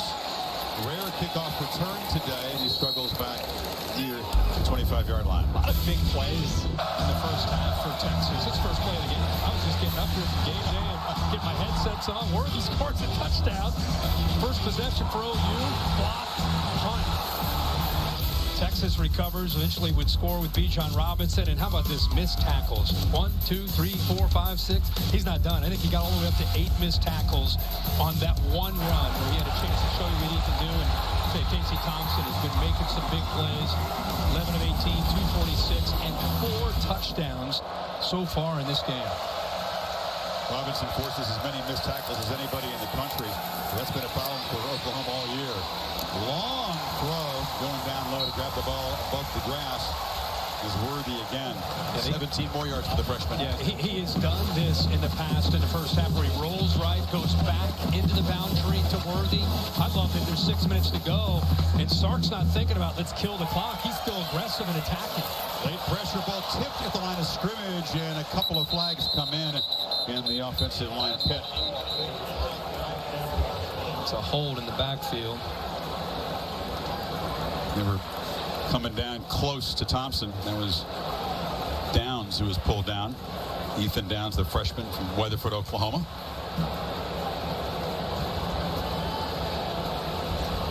But the standards of this game, it's been almost penalty-free, let's be honest. Holding, number 75, offense, 10-yard penalty from the previous spot. Still first down. Sideline warning, Oklahoma. That's their first of the half. You know, up 38-23. I just touched on how Sark's approach here. They get the ball back. They're up 15. Feels good. But I think that's the background there. He's been around Pete Carroll. He's been around Nick Saban. Some people would think, hey, you know, just work the clock, be smart, don't want to turn the ball over. But Sark has confidence in his system and in his players, the way his quarterback, Casey Thompson's playing, that he wants to continue to be aggressive. Now he gets behind the sticks, it may be different. Hand it out to Robinson. Breaking tackles. Bijan Robinson still running. Tightrope down the sidelines and knocked out inside the 35 by Broyles. Good job up front. Left guard gets a kick out. Watch this hole open up, and all he needs is a little bit of room right there. Stiff arm, and he's down the sideline. You're right. When you have him back there, it's okay. You can hand it off as often as you like. Got it again. That 33-yard gain. Kirk put him back over 100, so 4 consecutive games for number 5 over 100. How about the 35 carries last week? You know, 35 for 216, and we asked Sark about it last night because today everybody has 2 guys. Yeah. You know, the wear and tear of one guy. He's the opposite. He's like, everywhere I've been, I think having a bell cow, the team feeds off of him, and that's why he's not going to let up. Interesting comment. It's not just that the workload is there. He likes what it symbolizes. Whether it was a Derrick Henry at Alabama. He was going back to his Washington days. They had backs that had heavy workloads back there. Whittington on the edge, knocked down at the 25. It's amazing that when you have 35 carries as a college guy, when it's double your average and you're not sore, you come back because he avoids all those big hits. Fair point. He really does. He gets down. He's elusive. He gets out of bounds. He doesn't. You see 35 carries. You think, oh my gosh, he's in the ice tub for sure for the next day or two. But he told Sark after the game, hey, I feel great. And they stick up to the sidelines. Catch made by Moore had a big afternoon. And there is a nice open field tackle by Broyles. So Texas, this is important now, trying to add to this lead. They've forced Oklahoma to kick field goals. The last 3 Sooner scoring drives have all been for 3 points. So Texas, to get in the end zone here, you start to feel much better about things. This is huge at this point in the game. I mean, this Oklahoma defense has got to bow up if they want to keep the Sooners in this game. Horns looking for a potential haymaker here. 2-back set. Robinson sidestepping traffic. Gets back to the line of scrimmage. He kind of olayed the freshman Downs there in the backfield. He's the kind of guy that'll get a 4-yard carry and you just be like, did you see that? Exactly. You know, his 6-yard carry last week, I think I asked Billy to pull it just because it sealed the victory, but it was maybe one of his best runs that he had because of what it meant, but he made 3 or 4 guys miss. So determined to close that game out. And that was, they carried the ball 6 times in a row down the stretch to close it out. But each 7 on this 3rd down. I haven't seen Robinson as much as a receiver today as he typically is used. He's in for pass pro. And Thompson throwing downfield, loops it, leaping catch. Incomplete. Marcus Washington went up high, could not come down with it in bounds, and it's 4th down. I love where he puts his football. He's got a matchup against the nickel, away from him, up. Boy, that right foot came down just on the line. The progressive pylon cam, what a look at it here. Yep, officials all over it. Right call. And that is the difference between a 1st and goal at the 1-yard line and a long field goal attempt. I thought he may have toe tapped it, but entire foot comes down and half of his foot out of bounds. What a great effort. We've been seeing a lot of that from these receivers from both sides, working the boundary. So Cameron Dicker, 1 for 1 from 41. And seen excellent kicking from both sides. So Texas answers the Oklahoma field goal. The lead's back to 18. 2:45 in the 3rd. Boog and Kevin back in studio. Big play scores continue for Michigan State at Rutgers. This time it's Kenneth Walker, Boog. And Kev, look at the broken tackles. And for a team that had no rushing touchdowns last season, boy, this has been a godsend. Kev, I know you don't know this feeling. It's a great feeling when you can talk to your teammate that you score a touchdown. I'll ask Kenneth Walker about that. Longest play from scrimmage in Spartans history, 94 yards. How about 4 touchdowns over 60 yards in the game for the Spartans? They're in control. Same story for Baylor at home. Back to Chris and Kirk. Thanks, fellas. What are you guys on game day, Herbs? We're going to start talking about the Spartans. Give them some love. They're going to be 6-0. We are. I haven't heard a word about Spartans. You got to tune in for them. Just playing the role of a Michigan State fan. Mario Williams, the freshman on the return. Got great speed, spins, and gets out to the 22-yard line. Make sure to head to @ESPN CFB, social media now, to vote for your favorite college town. The Football Town Showdown, presented by Shell. Home with the Longhorns, Austin. Be somewhere on a lot of people's list. We were talking at the break, okay, you're down here big, getting ready to get into the 4th. Do they go back to Rattler because of his experience? And, you know, he can throw it really well, but they continue to go with Caleb Williams, the freshman. Long conversation, Kirk, between Riley and his quarterback in that break. And they hand it off to Brooks. Breaking tackles, open field, look out! Kennedy Brooks are trying to chase him down. And they finally do rip the ball out. It's a fumble. The Longhorns have it. B.J. Foster collecting the ball. What a massive momentum swing. Would have been 1st and goal at the 2. Chris, you feel so bad for Kennedy Brooks. He has an incredible run. And he's starting to, as he ran, look both ways. And what makes it bad is he knew what was coming. He knew. Watch this. I mean, this is a great job of getting through the traffic. Bounces off. Now watch this. He looks over his left shoulder like, okay, I see you. I feel you. You're coming. Stiff arm. I know you're coming. But the stiff arms of Foster prevented him from protecting the ball with both hands. Down, though. Could be down. Okay, could be down. It almost deserves to be down after that run. And the knowledge, like I said, he was not surprised. He saw it coming.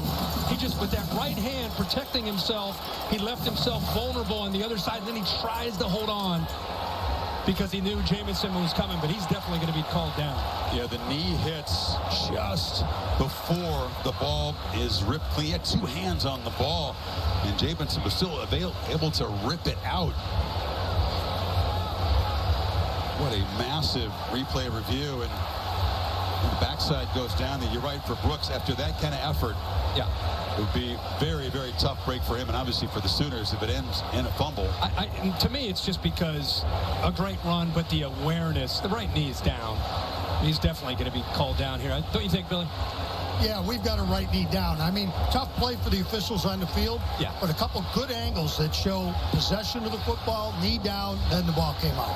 Well, too, Billy, you want to err on the side of letting the play continue if you're an official, right? Because had it been a fumble recovery by Texas, there were turns in play. So when in doubt, fumble and then sort it out. Fumble.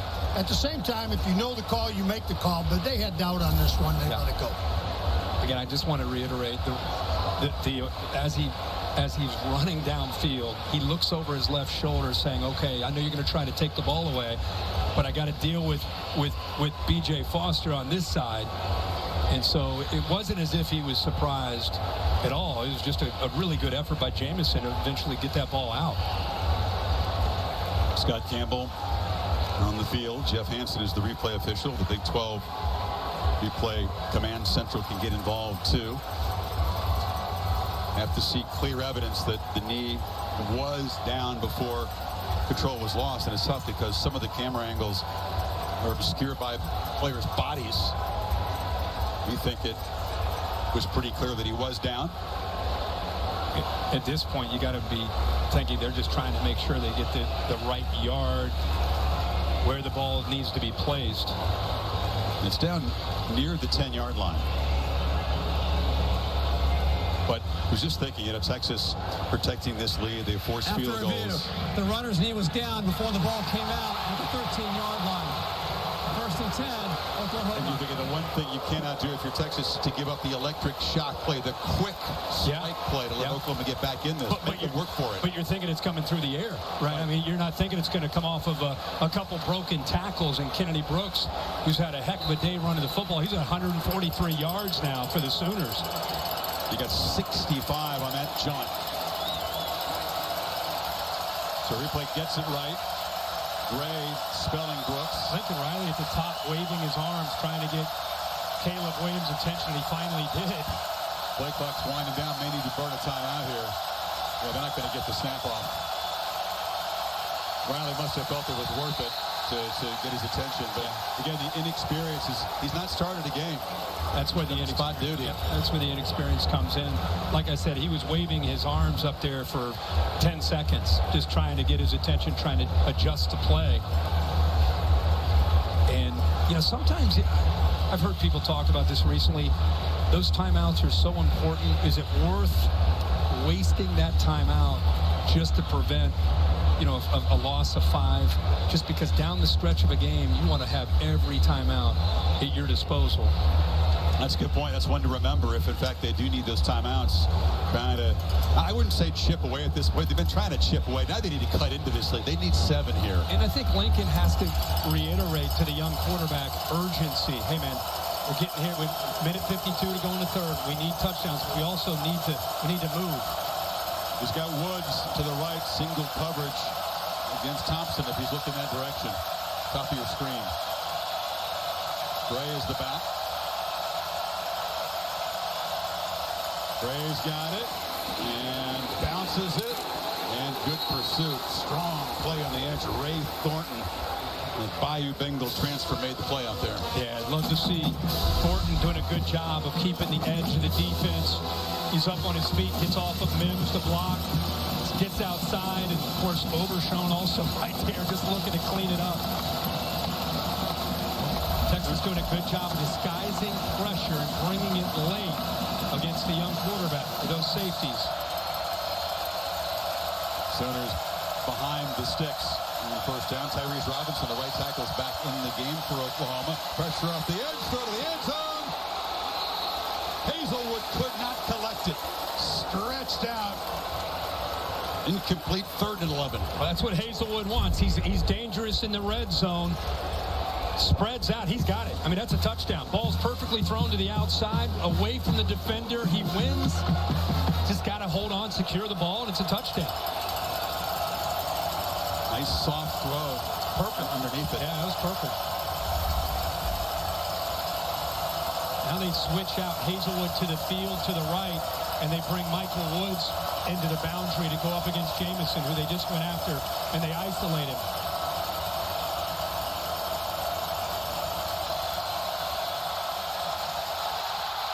Williams has to recover the snap. Now tries to make some magic. Touchdown. Could have been a disaster, but Marvin Mims collects it. A crucial score for OU. That was some poise. There's a lot going on pre-snap there. Almost looked like a flinch. Yeah. Well, he was down to 3 seconds, and he's trying to tell the center, Rame, I need the ball. Let's go, let's go, let's go. We're about to get another delay of game. And I think he was so caught up in that he fumbled the snap. But regrouped, so great poise, and finally Marvin Mims has a touchdown catch, his first of the season, and the lead is 11. Yeah, if you look at the play clock, there's 4 seconds to go on the clock right there. Watch his urgency to get the ball off. You know, he's let's go, snap it, snap it, snap it. So that kind of set it off, got him out of rhythm. But look how he handles that. Look at the poise in this big a game to keep it. Now he's looking to work to find an open receiver. And look when he releases his ball, the courage to make that throw between 2 defenders. Great job by Caleb Williams. At that point, your heart rate's got to be 130 after you fumbled the snap on a crucial 3rd and 11, right? I mean, remember what happened against Kansas State. He took his eye off the snap just like that down there at the goal line. Yeah, it was a combination of a few things. He actually was looking left there initially, but he's clapping, going, let's go, get the snap, get the snap. But then the ball goes on the ground, and that's just an athlete being an athlete, making a play by 13. You think when he envisioned what his first touchdown pass in college was going to look like, he was going to envision that? I'm going to fumble the snap. I'm going to pick it up. I'm going to throw it in the end zone. At the Cotton Bowl. Exactly. Against Texas. You know, the first of what Oklahoma fans expect will be many. He's considered sort of the quarterback of the future. This is Rattler's season, but it may be Caleb Williams' show. We'll see going forward. It's a question Riley will get after the game, win or lose. In the meantime, 1:02 to go in the 3rd. Oklahoma is very much in this game.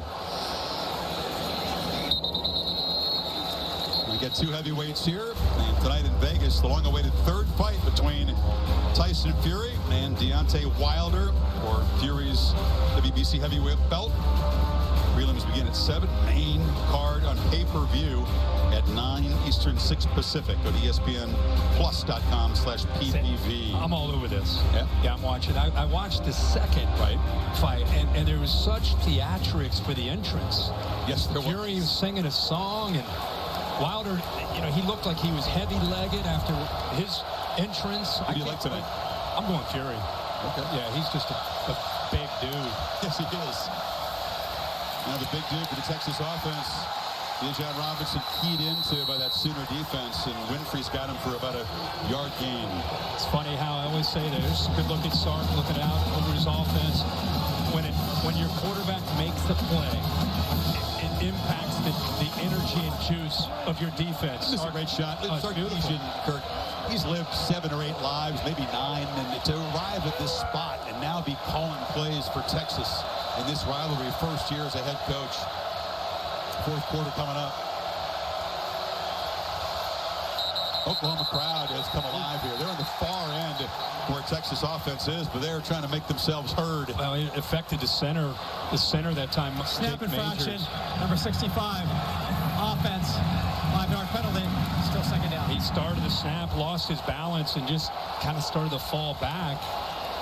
Cost him 5 yards. You said it earlier, we've not seen a lot of self-destruction on either side as far as penalties are concerned. Massive emphasis for Sarkisian. They were kind of out of character. A bunch of penalties against TCU last week. They've gotten it cleaned up, but that doesn't help. They're behind the sticks here. 2nd and 13. This will be the last play of the 3rd quarter. And Robinson's finding running room a lot tougher right now. Isaiah Thomas swarms him. And Texas will face a 3rd and long when the final quarter begins here at Red River Shootout number 117. Back after this message and a word from your local ABC station.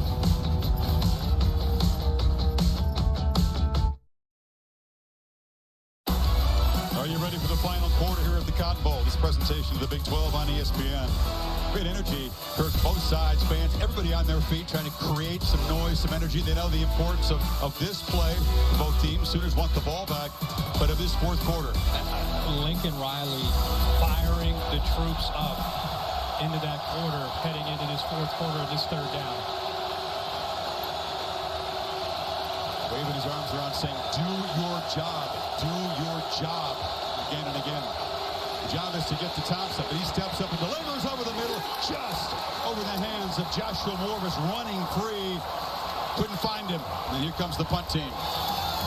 Yeah, he had 2 receivers there, Whittington and Moore. I love how he climbed the pocket. You know, he steps up instead of trying to get wide. I thought he might take it and try to go and see if he could get the 1st down himself, but a little high to Whittington, who was the front receiver, and a little bit underneath Moore. But OU's defense does their job and gets Texas off the field.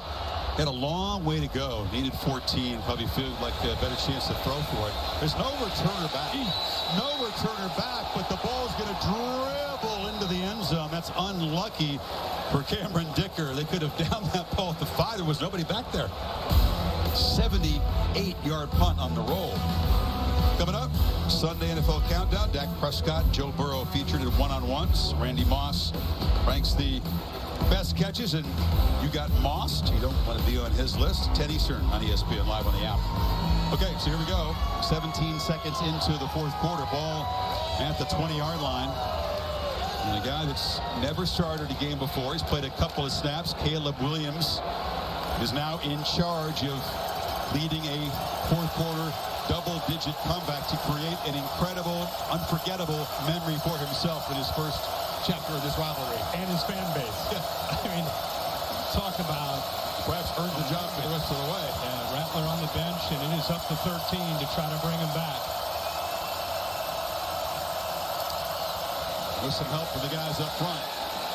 Rolls out, pressure bearing in on him, and he's hit as he throws. Wow, did he not see the gopher who was right in his grill? Well, what I was looking at from up here, and again, it's easy to see, Mario Williams, number 4, comes clean. I mean, he gets behind. He's on like a levels concept. All he needed was a little bit more time, but he breaks clean. He gets behind. Here's nobody. I mean, nobody. If he catches that in stride, he's to the house. That's a touchdown. Very close to the arm, not coming forward there. That is a interesting decision. They're not going to buzz down to review it. That could have been ruled a fumble conceivably. It wasn't. And now Brooks is knocked down across the 25. Let's take another look at that. Too late for replay, Bill Lamagnier, but that was close. It was. I'm actually surprised they didn't shut it down to take a look. The arm going forward. I've got the hands still up. Ball's off his hand, then his hands comes forward. I'm really surprised it wasn't shut down. Williams dodging pressure, leans into his throw. It's a downfield battle, and a catch made by Marvin Mims. He just fought off DJ Foster, an enormous gain. It's a gutsy throw, but at this point in the game, you love to see it. The defender never sees the ball. Foster never sees the ball. That's why, as a quarterback, even though you see coverage, you throw it up and allow the receiver a chance to adjust back to it. Mims, almost like he's tracking a ball, hitting the outfield, just waiting to adjust at the last second and go find it. B.J. Foster never saw the ball might have been ruled a fumble, isn't. And then a 47-yard gain. Sooners threatening inside the 30. Gray spinning free. And wrestled down after about a 9-yard gain by Thompson. That's just, he ends up getting off his back foot. His momentum's going away from the throw, but still has enough on it. And look at Mims like an outfielder, just adjust to the ball. Foster could not adjust back because he didn't see it. Foster's 3 inches taller than Mims. That wasn't about height. No. It's about awareness. Location. He's got Mims in the slot there. Gray makes a cut and is just tackled. Shoestring grab there by Brockermeyer.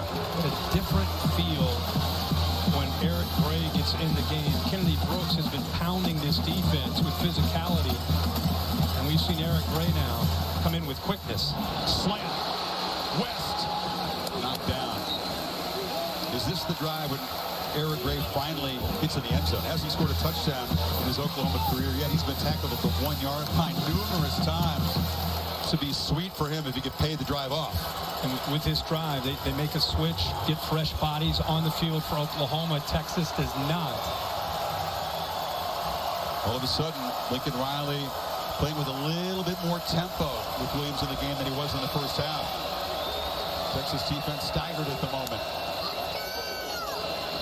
Williams has all day to throw, backpedaling.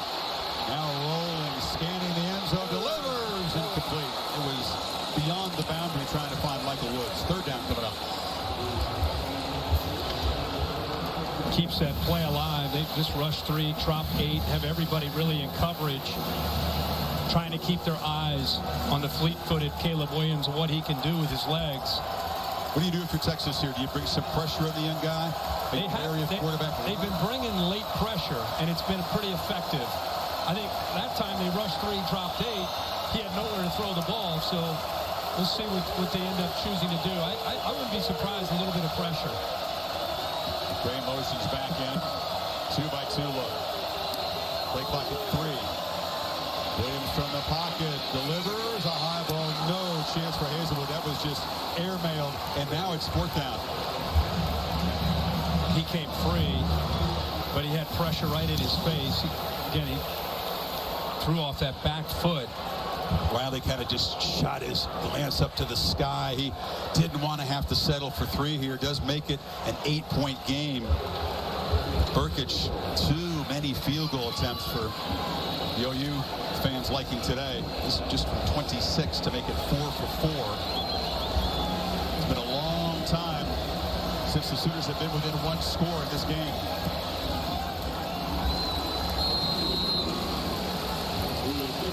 So they drive it 71 yards, under 3 minutes, and there's Lincoln's reaction. Send out the field goal team. But it's a 1-score game.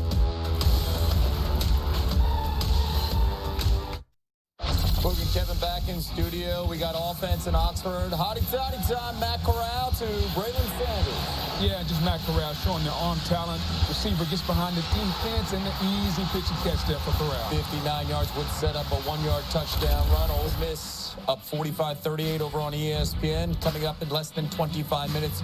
Jaron Hall will make his return for undefeated BYU. Missed the last couple games due to a rib injury. Kickoff versus Boise State. Less than a half hour away. Chris?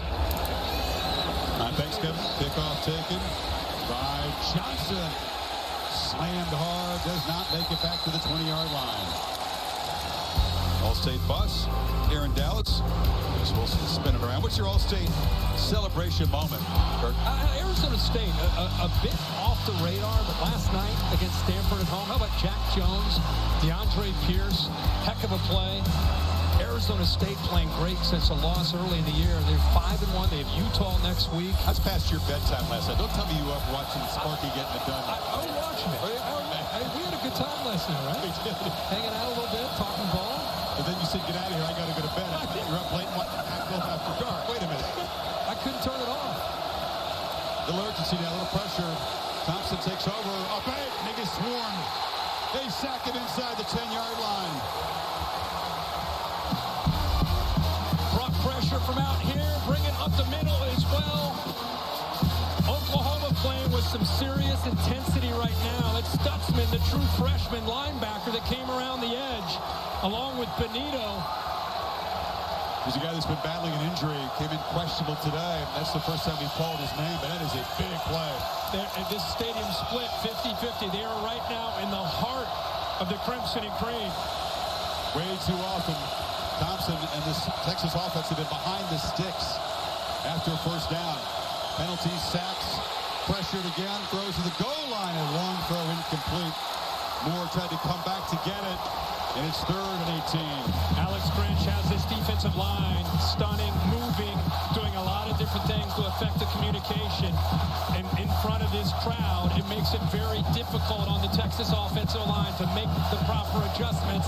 That time Reggie Grimes just shot right through and got pressure on Thompson. I mean, look at that. This is amazing. Half of the 96,000 jumping around, trying to make it uncomfortable on Thompson. 3rd and very long. And the Sooners bring more pressure. They do. Thompson on the goal line as he throws. Incomplete again. Quarterback knocked down hard. Nick Benito was there. Texas 3rd, 3 and out, and 4 possessions in the half. Whittington still down. Very unusual delivery from Casey Thompson, stepping up, pressured, and watch his feet. It looks like he loses his feet. Somehow he gets to throw off. He lost his footing before Benito. Yeah, before Benito even hit it. So I'm surprised he got anything on that football. He knew that didn't feel good. He snapped his head up because he couldn't control where the ball was going that well. Mims is the punt return. That's a good boot by Dicker. Mims collects it back at the 40-yard line. They have battled from behind all day. Sooners get the ball back now, down only 8.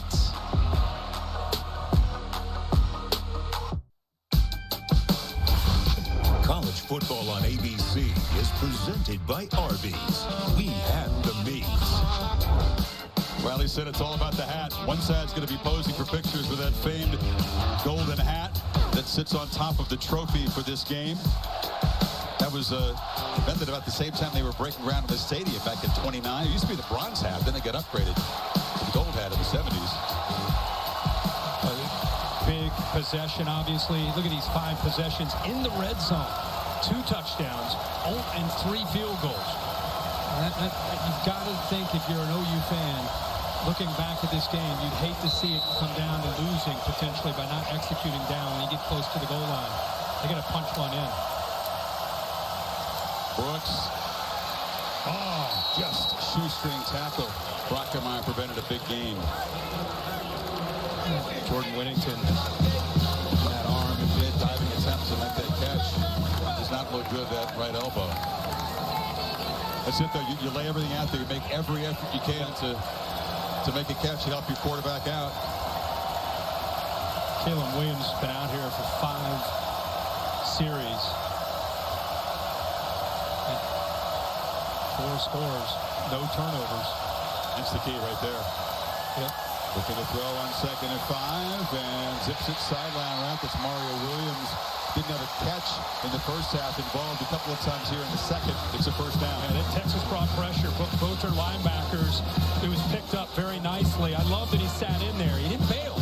A lot of young quarterbacks, they sense that. They feel that pressure from the inside from backers. They want to run out. They want to do what they were able to do in high school. Instead, he fought that urge, sat there, waited to find an open receiver, and made it the good throw to Mario Williams.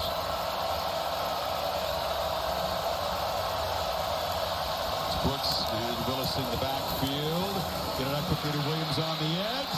Dodges a couple men, couldn't keep his balance. Knocked down at the 37. Good first down gain, though. That's an extension of the run game. That's just, hey, if you have a cushion, throw it. Abort the fake, just throw it. Everybody else thinks it's a run. He sees that cushion. He takes it. It's positive yards on 1st and 10. Wear and tear begins to be a factor, Kirk. OU has run 20 more plays than Texas. This will be their 70th play on a hot day against this UT defense. That's a good point.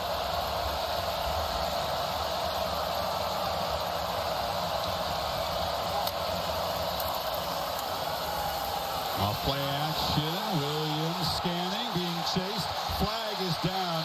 This is in the holding zone as he just skips out of bounds, but this will come back. It's definitely a hold on Oklahoma. It's like Chris Murray. Holding, number 56, offense.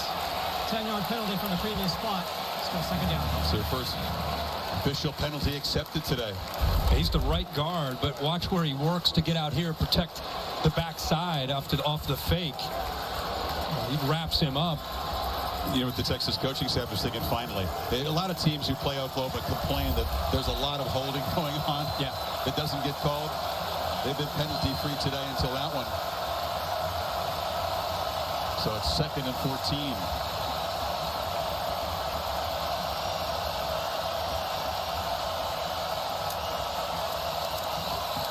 Pressure again, backpedaling, the outlet to Brooks, who's knocked down.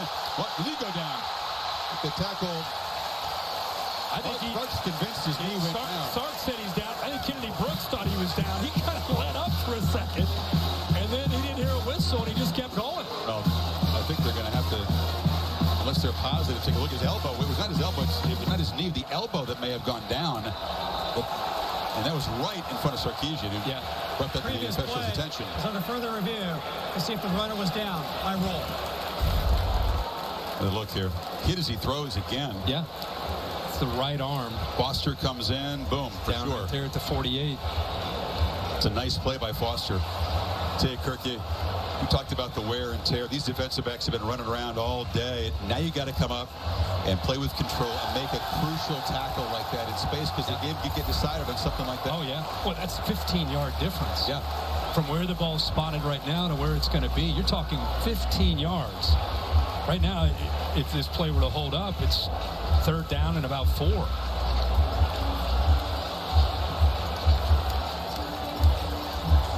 Get to sit back and take in the primetime games. Boise State visiting number 10 BYU. You're wondering who could beat the Cougars on their schedule? After review, the runner was down by roll at the 48-yard line. 3rd down. That's a massive swing. As you said, instead of 3rd and 4, it's going to be a 3rd and about 18 here. This is VY, Vince Young. Saw him on the way up the tunnel after game day on my way up here. It's always great to see some of these legends that have played in this great matchup.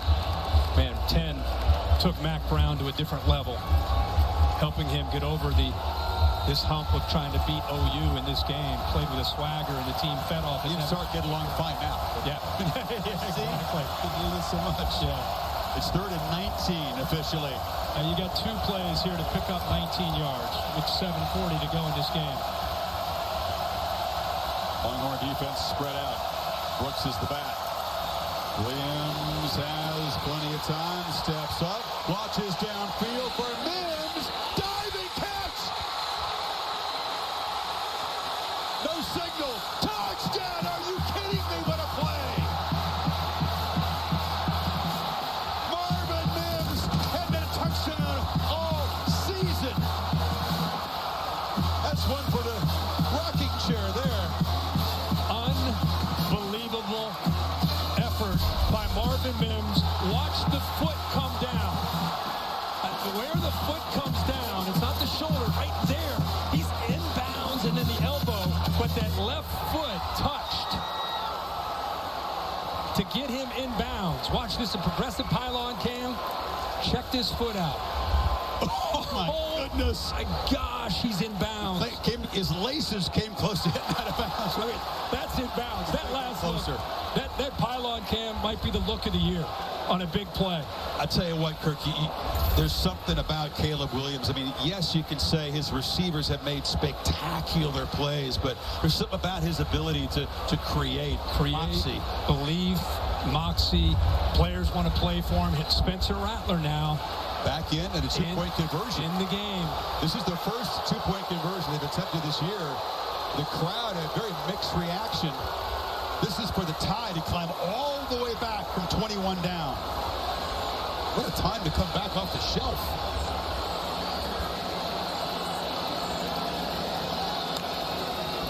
Rattler rolls, fires, caught, conversion good, game time. Drake Stoops. When you think you've seen everything in this rivalry, you're proven wrong. Wow.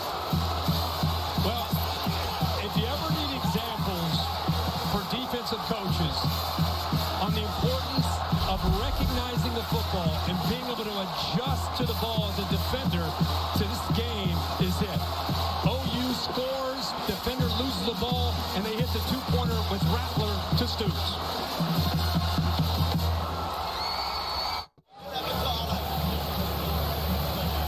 Marvin Mims, what a play. His toe, a couple inches in bounds from Williams there. Then they bring Rattler off, presumably because he's repped a lot more two-point conversions than Williams has, and he throws a dime to Stoops. Give him credit. Dead even here. Give Rattler credit for keeping his head about him after this game. Worthy's going to bring it out. A true freshman making a risky move, does not get back to the 20. And now that Texas offense, Kirk, which has had a few 3-and-outs, are they calling this a fumble? OU celebrating down there in the corner. They're sure talking about it. And I think he was down, but OU was just celebrating a great kick coverage and the fact that they've got momentum all on their side here. Here's this going back to this play again by Mims. The adjustment, defender done, never finds it. The fact that Mims is able to get that foot down is incredible. There's our pylon cam, progressive pylon cam. That left foot, so close, but stays in bounds to set up that touchdown. I'll tell you what, they need to review this. Texas offense is on the field, and it appears that Worthy the runner was down by rule. May have lost the ball here. The true freshman, who's had a spectacular game, scored in the first play of the game, but chose to bring this out from deep in the end zone. And watch here, before he goes to the ground, it's Caleb Kelly that's in there, the veteran. Oh, he's got it already.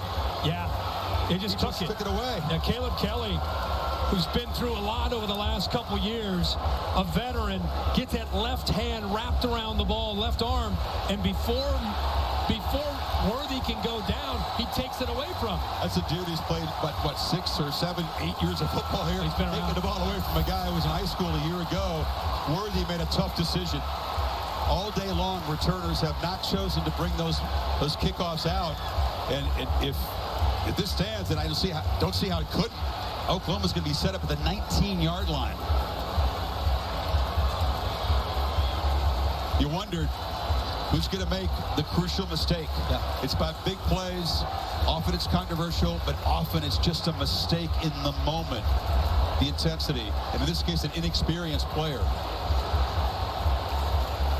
Oklahoma has outscored Texas in his second half, 21-3. Longhorns have not had a turnover today until perhaps this one. It was 28-7 Texas, and it was all Texas early in this game. It was 14-0 in the blink of an eye. Yeah, 2 minutes in. Just another instant classic of how this game can go back and forth. But how about Caleb Kelly? We haven't called his name a lot. He's been a starter. He's been a key part of the defense. He's had different roles over the years. Stripped the ball from Texas before the runner was down by rule. 1st and 10, Oklahoma at the 18-yard line. And the Crimson half of this Cotton Bowl going crazy. The burnt orange half is stunned, and you feel good for this guy making an enormous play in this rivalry. Yeah. Think about it, not playing over the last few years because of injuries. Instead of giving up, he wanted to keep playing, keep trying to get an opportunity. He's been backed up as a linebacker, makes his presence felt. Maybe the turning point play of the game on special teams to rip that ball away from the freshman. Caleb Williams now back in the lineup. Sooners, chance to take the lead for the first time. Kennedy Brooks direct snap, breaking into the secondary, barrels into the end zone. It's OU on top.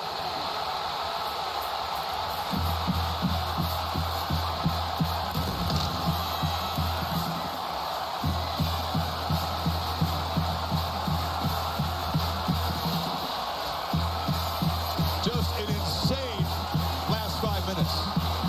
A circus catch for a touchdown, 2-point conversion, fumble on the kickoff, and a one-play, 18-yard drive, and somehow folks in Burnt Orange find themselves behind midway 4th quarter.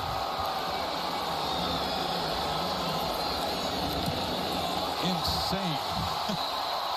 What a job up front by the offensive line, led by Chris Murray, leading it away around for the touchdown.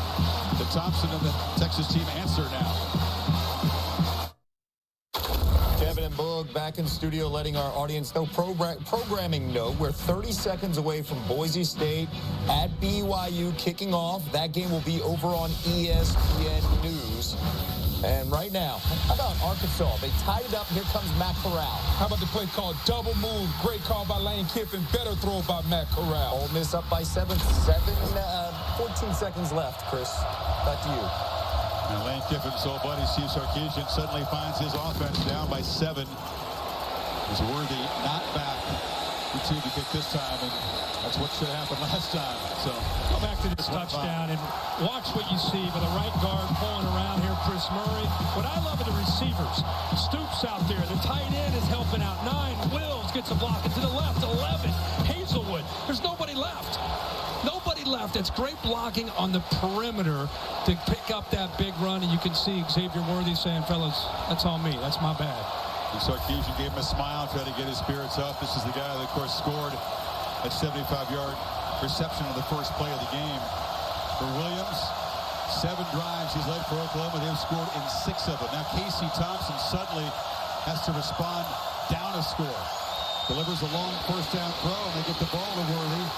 And holds onto the ball, picks up about 4. Again, love to see that. Steve Sarkisian, while we were away, went over to the young freshman, kind of patted him on the chest. You could just see a smile from Sark saying, hey, man, relax. Don't worry about it. Put that one behind you. We're going to come right back to you. It's a coach who believes in a young player. Certainly believes in his future. Thinks that Worthy is a special talent. It's going to make a big impact in Austin. 2nd and 6. Thompson launching downfield. Going for him again. Catch made! Instant redemption. Worthy inside the 25. How do you like that? Man, I got chills on that play right there, man. I love this. First play to 8 after the fumble. Second play, he gets the young freshman McCutcheon turned around. Ball underthrown. He adjusts back and makes the play. Good for you. Worthy on a big play. 48 yards. Now Bijan Robinson. They did a tremendous job getting him to the ground. Perry and Winfrey grabbed him. Kirk.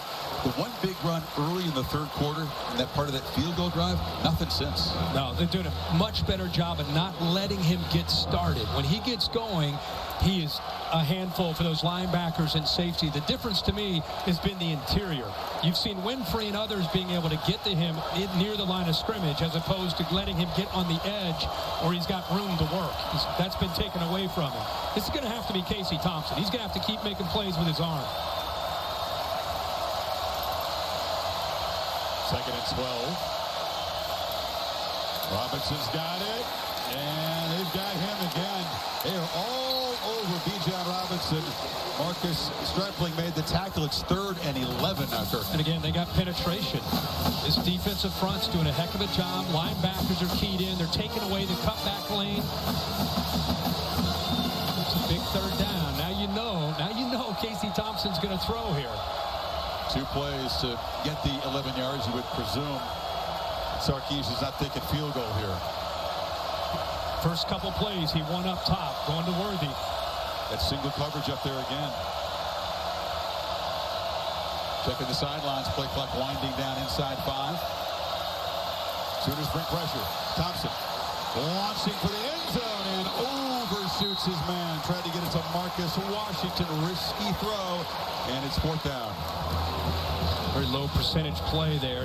He had a matchup on the kind of a slot fade to the bigger receiver, Washington, who was matched up one-on-one with Billy Bowman. You're thinking if you got 2 plays, maybe get something higher. Yeah, that had to be a perfect throw.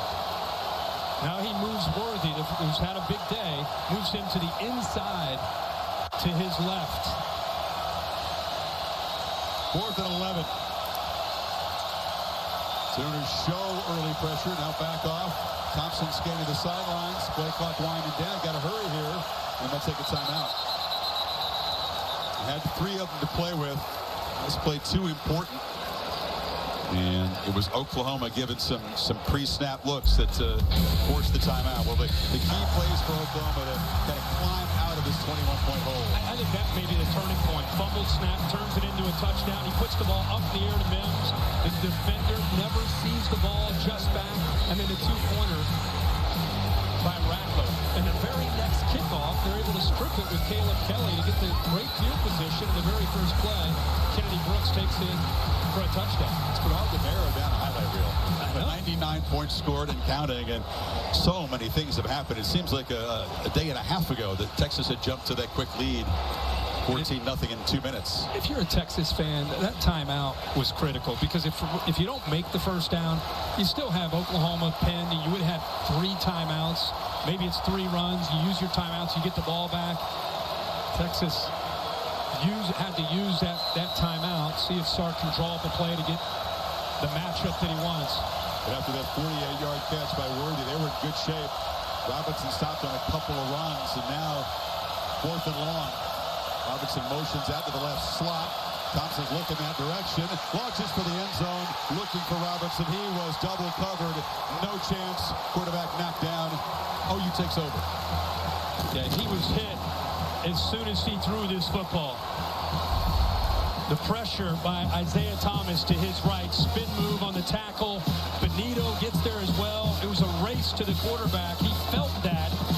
And even though they didn't get the sack, they have impacted him in the accuracy, and that was covered so well downfield. Now you got, again, the 2 timeouts to try to see if you can prevent them from getting that first down. That's how they took a shot downfield for Robinson. So effective this season and almost unstoppable. They get the ball to him in the flat. That has not been a part of the attack today. I wonder why they wouldn't think of a safer throws. Those were difficult throws for Thompson to make on 3rd and 4th down.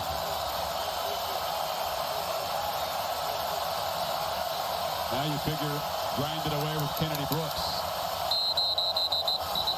And the problem pre-snap. Play clock was winding down. It's a false start. It's winding down, and when quarterbacks see that play clock wind down, they have a tendency to clap real fast. 54, offense, 5-yard penalty, still first down. So when he's clapping real fast, he's trying to obviously tell the center, come on, let's go, we're running out of time.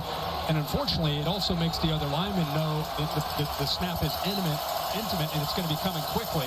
And that time the left guard jumped. See how much trust they have in Williams to throw the ball here now behind the 6 on 1st down. Now it's a keeper, and he's going to be smothered after a short gain by Overshown. So 2nd down and long. Sark holds on to the 2 timeouts. Expect a couple of more runs here. With Lincoln Riley, you never know. Riley, you never know. That's right. He'll often be aggressive. Yeah. Think outside the box, and that doesn't always work out. He's got a pretty good track record, and he does trust the quarterback to make plays. Again, this is a true freshman. Not started the game up there directing the protection.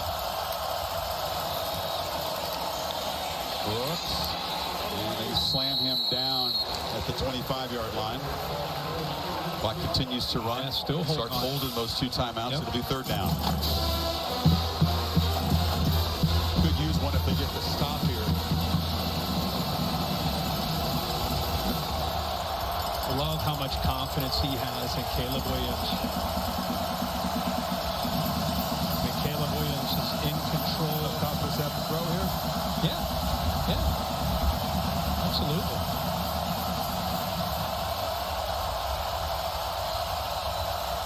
Hazelwood comes in motion to the left. Snap gets away. Williams chases it down and flips it short to Brooks, who's going to be tackled at the line of scrimmage. Yet another snap gets away from the quarterback. This time, no miracle touchdown. Just pleased not to lose the ball. I think they're going to be doing a lot of CQ exchange in practice. What in the world? He's made the simple things look hard and the hard things look easy today, right? Come on. Punt coming up to Kevin Nagandi. Chris, I want to remind our audience, BYU Boise State currently on ESPN News. BYU with a 3-0 lead at the time. And updating you in Oxford, Arkansas down 7. KJ Jefferson 1 second on the clock. Boog Warren Thompson right there. Yeah, what poise by Jefferson. Played a great game all day. Find him in the back of the end zone. They decide to go for 2 here. Down by 1. Final play of the game. Love the call, not the result. Great job by Sam Pittman going for 2, though. Old Miss holds on 52-51. Back to you guys. Wow, Rebels with the bounce back bowl. Both those teams got roughed up by the super heavyweight SEC last week. Okay, first order of business for Michael Turk. Get the punt away. He had his first punt today blocked. Texas peels back, doesn't go after it. It's a low kick. And a chance for Jamison. Never could get going. He's got great speed. But here's the Texas field position at the 40-yard line. 60 yards from the end zone. 1 timeout and 2:55 to go. Goodyear providing the aerial coverage for every mile on the road to greatness. Goodyear more driven. And we'll see if Casey Thompson can produce some late heroics. It was an electric start. He could do no wrong, really, in the first half. But this Texas offense has been stalled. Pass protection, penalties have been a problem. The running game hasn't gotten going. Remember, Joshua Moore, also a big first half, made some big plays, getting behind the OU secondary. Worthy over on the right side. He's guarded by another true freshman. Sarkisian testing the middle, hoping that Robinson can turn a routine handoff into a huge gain. Again, OU doing a very, very good job, much better job with the defensive line, getting off the blocks, being physical up front. Here comes late pressure. Thompson backpedals, flips it off underneath. Catch made by Worthy, who fights near the marker. Right near the 50, it's going to be third and short. Yep.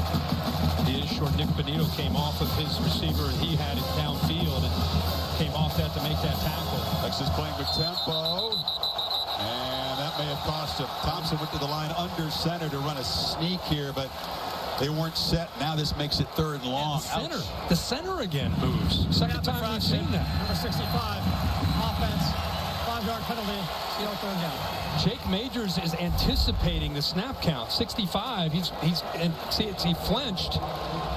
They had an easy first down on third and a few feet, and now goes back to a long 3rd and 5, 3rd and 6. Often see it, tempo. You outbox yourself. Make it tougher here. That's Worthy in motion. Here's the pressure.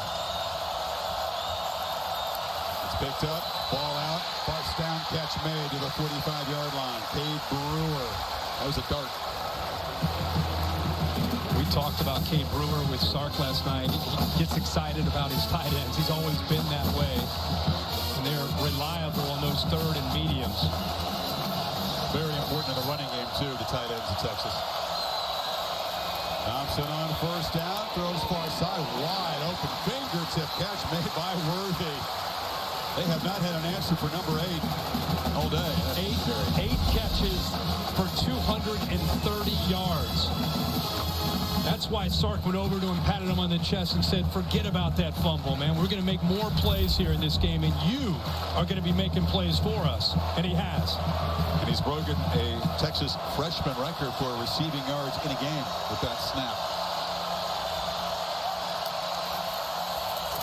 Robinson, I think it's to him. They get to slant there just over Moore's hands. So Texas all in on this possession. Oh, yeah. This is the last chance. And this is where you work your 2-minute drill after every practice, especially on Thursday with young quarterbacks. You try to give them as much of a real feel, good against good, first-string defense against defending Casey Thompson. Try to get the pressure on him with a pass rush. Make him feel like this to see how he'll execute once he gets out there on a Saturday. This is his big moment right here.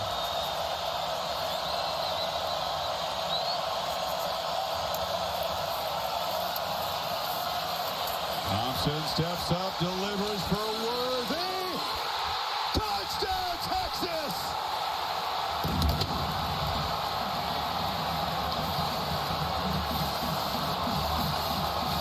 Charles Thompson, high-five into the Bowdoin section. You could write a movie about Xavier Worthy's day here today. Everything has happened. My goodness. I know we're going to talk a lot about Worthy, and we should, but Casey Thompson, the poise that he just demonstrated on this drive, remarkable. It's a 31-yard strike, a 60-yard drive. Did it in just a minute 32. They did leave the Sooner offense a minute 23 to work with. But Worthy, since he had the ball stolen by Kelly on that kickoff return, has been tremendous in the last couple possessions. 48 apiece. Well, you've got a freshman right here matched up against a freshman, McCutcheon, across from him. Crossing route takes a lot of time. You need time to be able to throw this. It's man-to-man. Put it up in the air, out in front of him, and let him adjust to the ball, or he can high point it. McCutcheon knows what's coming. He's trying to race him to that point, but he has leverage on the young freshman corner. And again, the placement of that football in such a long throw, timing perfect. And I keep saying this, Casey Thompson just coming of age right here in the Cotton Bowl in this biggest game of his career. 5 touchdown passes for Thompson. Yeah, just his 4th career start, his first taste of action in this. He stood in the sidelines and watched Sam Ehlinger play Oklahoma 5 times in his career. This has now become the highest combined score, or second highest in regulation. They went 4 overtimes last year to get to 98. Yeah, and I think you just said something that a lot of young quarterbacks in this transfer portal era that we live in should pay attention to what Casey Thompson's been through. This is his 3rd year in this program. First 2 years, he could have been impatient, could have been frustrated, sat behind Sam Ehlinger, could have been like, when am I going to get a chance to play? Instead, he sat and he learned and he gained experience, even though he wasn't on the field. And now he gets his opportunity to shine, and he's taken advantage of it. Not the opening day starter. Again, that was Hudson Card, the freshman out of Austin, after the Arkansas game. Sark needed a different energy, different poise. Went to Thompson. He has earned his trust. That was a special drive after nothing had gone right for the Texas offense in the second half. This week's college football rankings brought to you by Capital One. Georgia at Auburn, down early field goal on the play. I thought Auburn's defense could keep him in the game. Is Bo Nix going to make enough plays to actually make it interesting in the second half? Ohio State's offense just continuing to churn out yards and points, kind of off the radar a bit until they get some of their bigger games coming up. The Sooners have 2 timeouts. Gabe Burkich, an excellent leg, long distance kicker. They probably got to go about 45 yards to give him a chance. Long throw. He threaded it in there to Hazelwood. Picked up 9. Whoa, it's right. He got that in there, but that was really tight coverage. Shows you the confidence that he has in his arm. Late pressure picked up. Aired throw. Low and behind Hazelwood that time. 1 minute even. This instant classic in the Cotton Bowl. Which, by the way, with 2 timeouts. Regulation, I should say. Yeah, 2 timeouts, and all you need is a field goal. With this quarterback in this system, it's an eternity. He has plenty of time.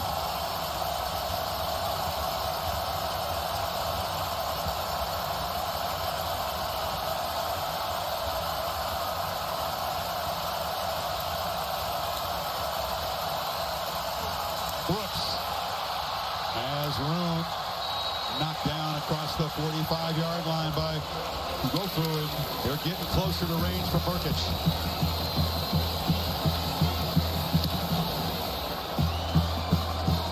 Mike Black, our spotter, makes the target line about the 39-yard line of Texas. That would be a 56-yarder. Holding on to those timeouts just in case. You can see it has just died down, but it's still in the face of Oklahoma. That's a factor if they have to try a long field goal. Empty backfield, plenty of time, zips it. Catch made by Mims, and he's right at the marker. They will stop the clock at 25 seconds. Texas dropping 2 safeties back deep.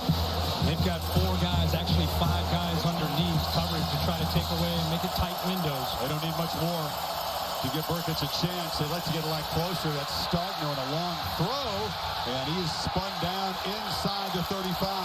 How about Stogner staying in bounds there? Well, where are the 2 timeouts? And he didn't need to step out of bounds. He got more yards to give his kicker a better chance. So far, Riley, now they will spend it. Now they will spend it. Don't want to spike it there. It's down to 7 seconds. So, again, keeping that timeout in his pocket the way Sarkisian did at the end of the first half. Get one more chance to try to get Burkich a little closer. I'm still, you just got to step away for a second and think about what Caleb Williams is doing on this stage and stepping in when they were down big for Spencer Rattler and the poise that he has played with. Think about this. Because of COVID last year, he did not play high school football. He's a true freshman who did not play high school football in 2020. Comes into Oklahoma as a young true freshman. Got here early. Got in early, sitting behind Spencer Rattler. Tremendous future and upside. But Rattler, he's a Heisman guy. You're sitting behind, and you get thrown into this game. He's played some short yardage and red zone, but you get put into this as your first real experience. Didn't play football last year, and you're out on this stage executing and playing like you've been there as a third-year guy. Every way back to his first play, it was a 4th and 1. They bring him in there. I think it's going to be just enough to get the first down. Races to a long touchdown run. That kind of set the tone. But still, that was Rattler's game at that point. After the second turnover, Rattler was pulled. And it's been Williams since then, although Rattler came back in to complete the pass to Soup for the 2-point conversion. So 10 seconds to go. Now it's all about trying to get it where the kicker. Does the kicker like it in the middle of the field? Does he like it on the left hash? He likes it closer. Yeah, of course. They can run or throw with that timeout to use here. Direct snap. Brooks trying to make something happen. He breaks free. Kennedy Brooks says, forget the field goal. Put him with a touchdown.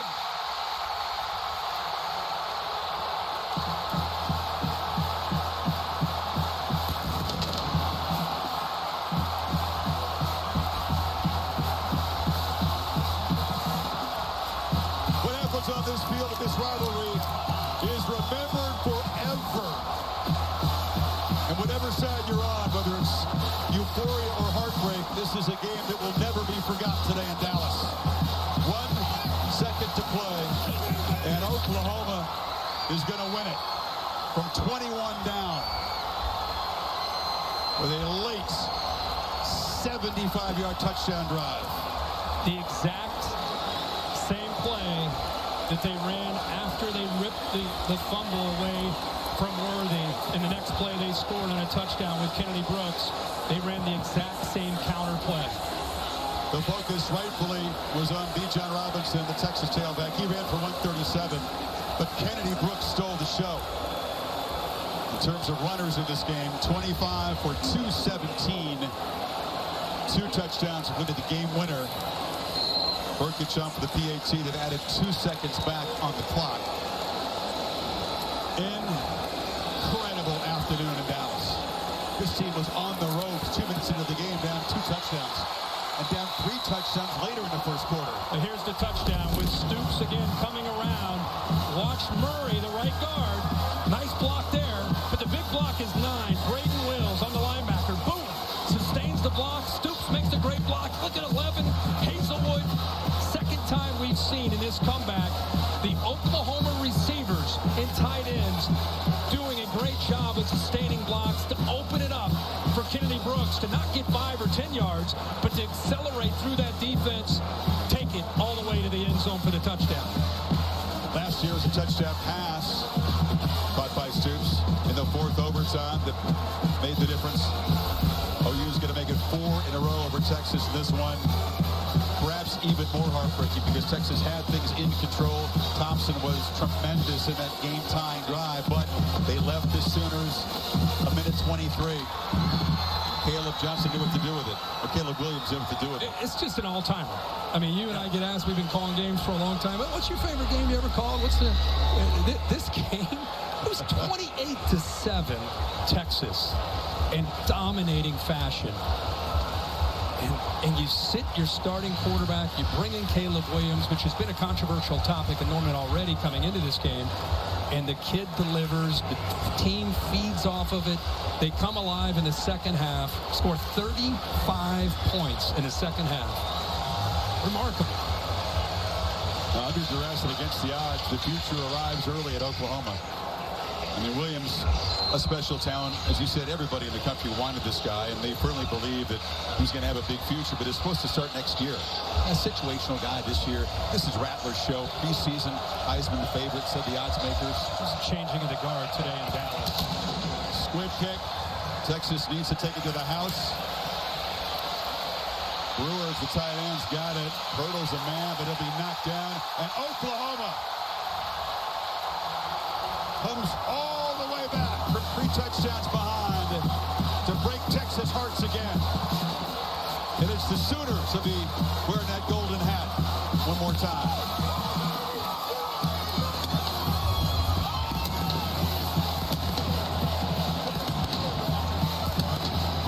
The highest scoring edition in this tremendous rivalry.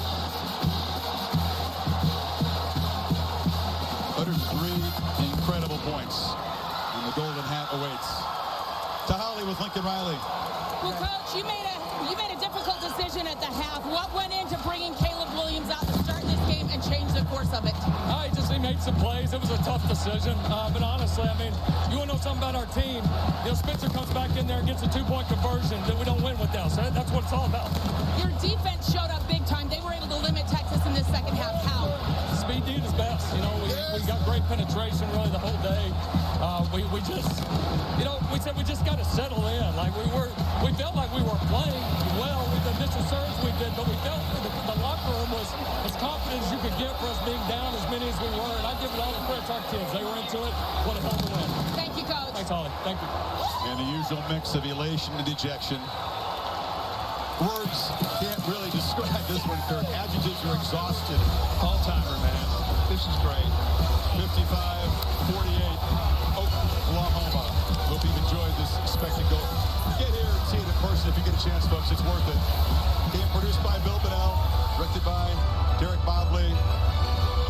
Thrilled to have you with us this afternoon. On behalf of our entire crew, for Kirk and Holly, Chris Fowler saying so long from the Cotton Bowl. After the break, stay tuned for joining Boise State and BYU in progress.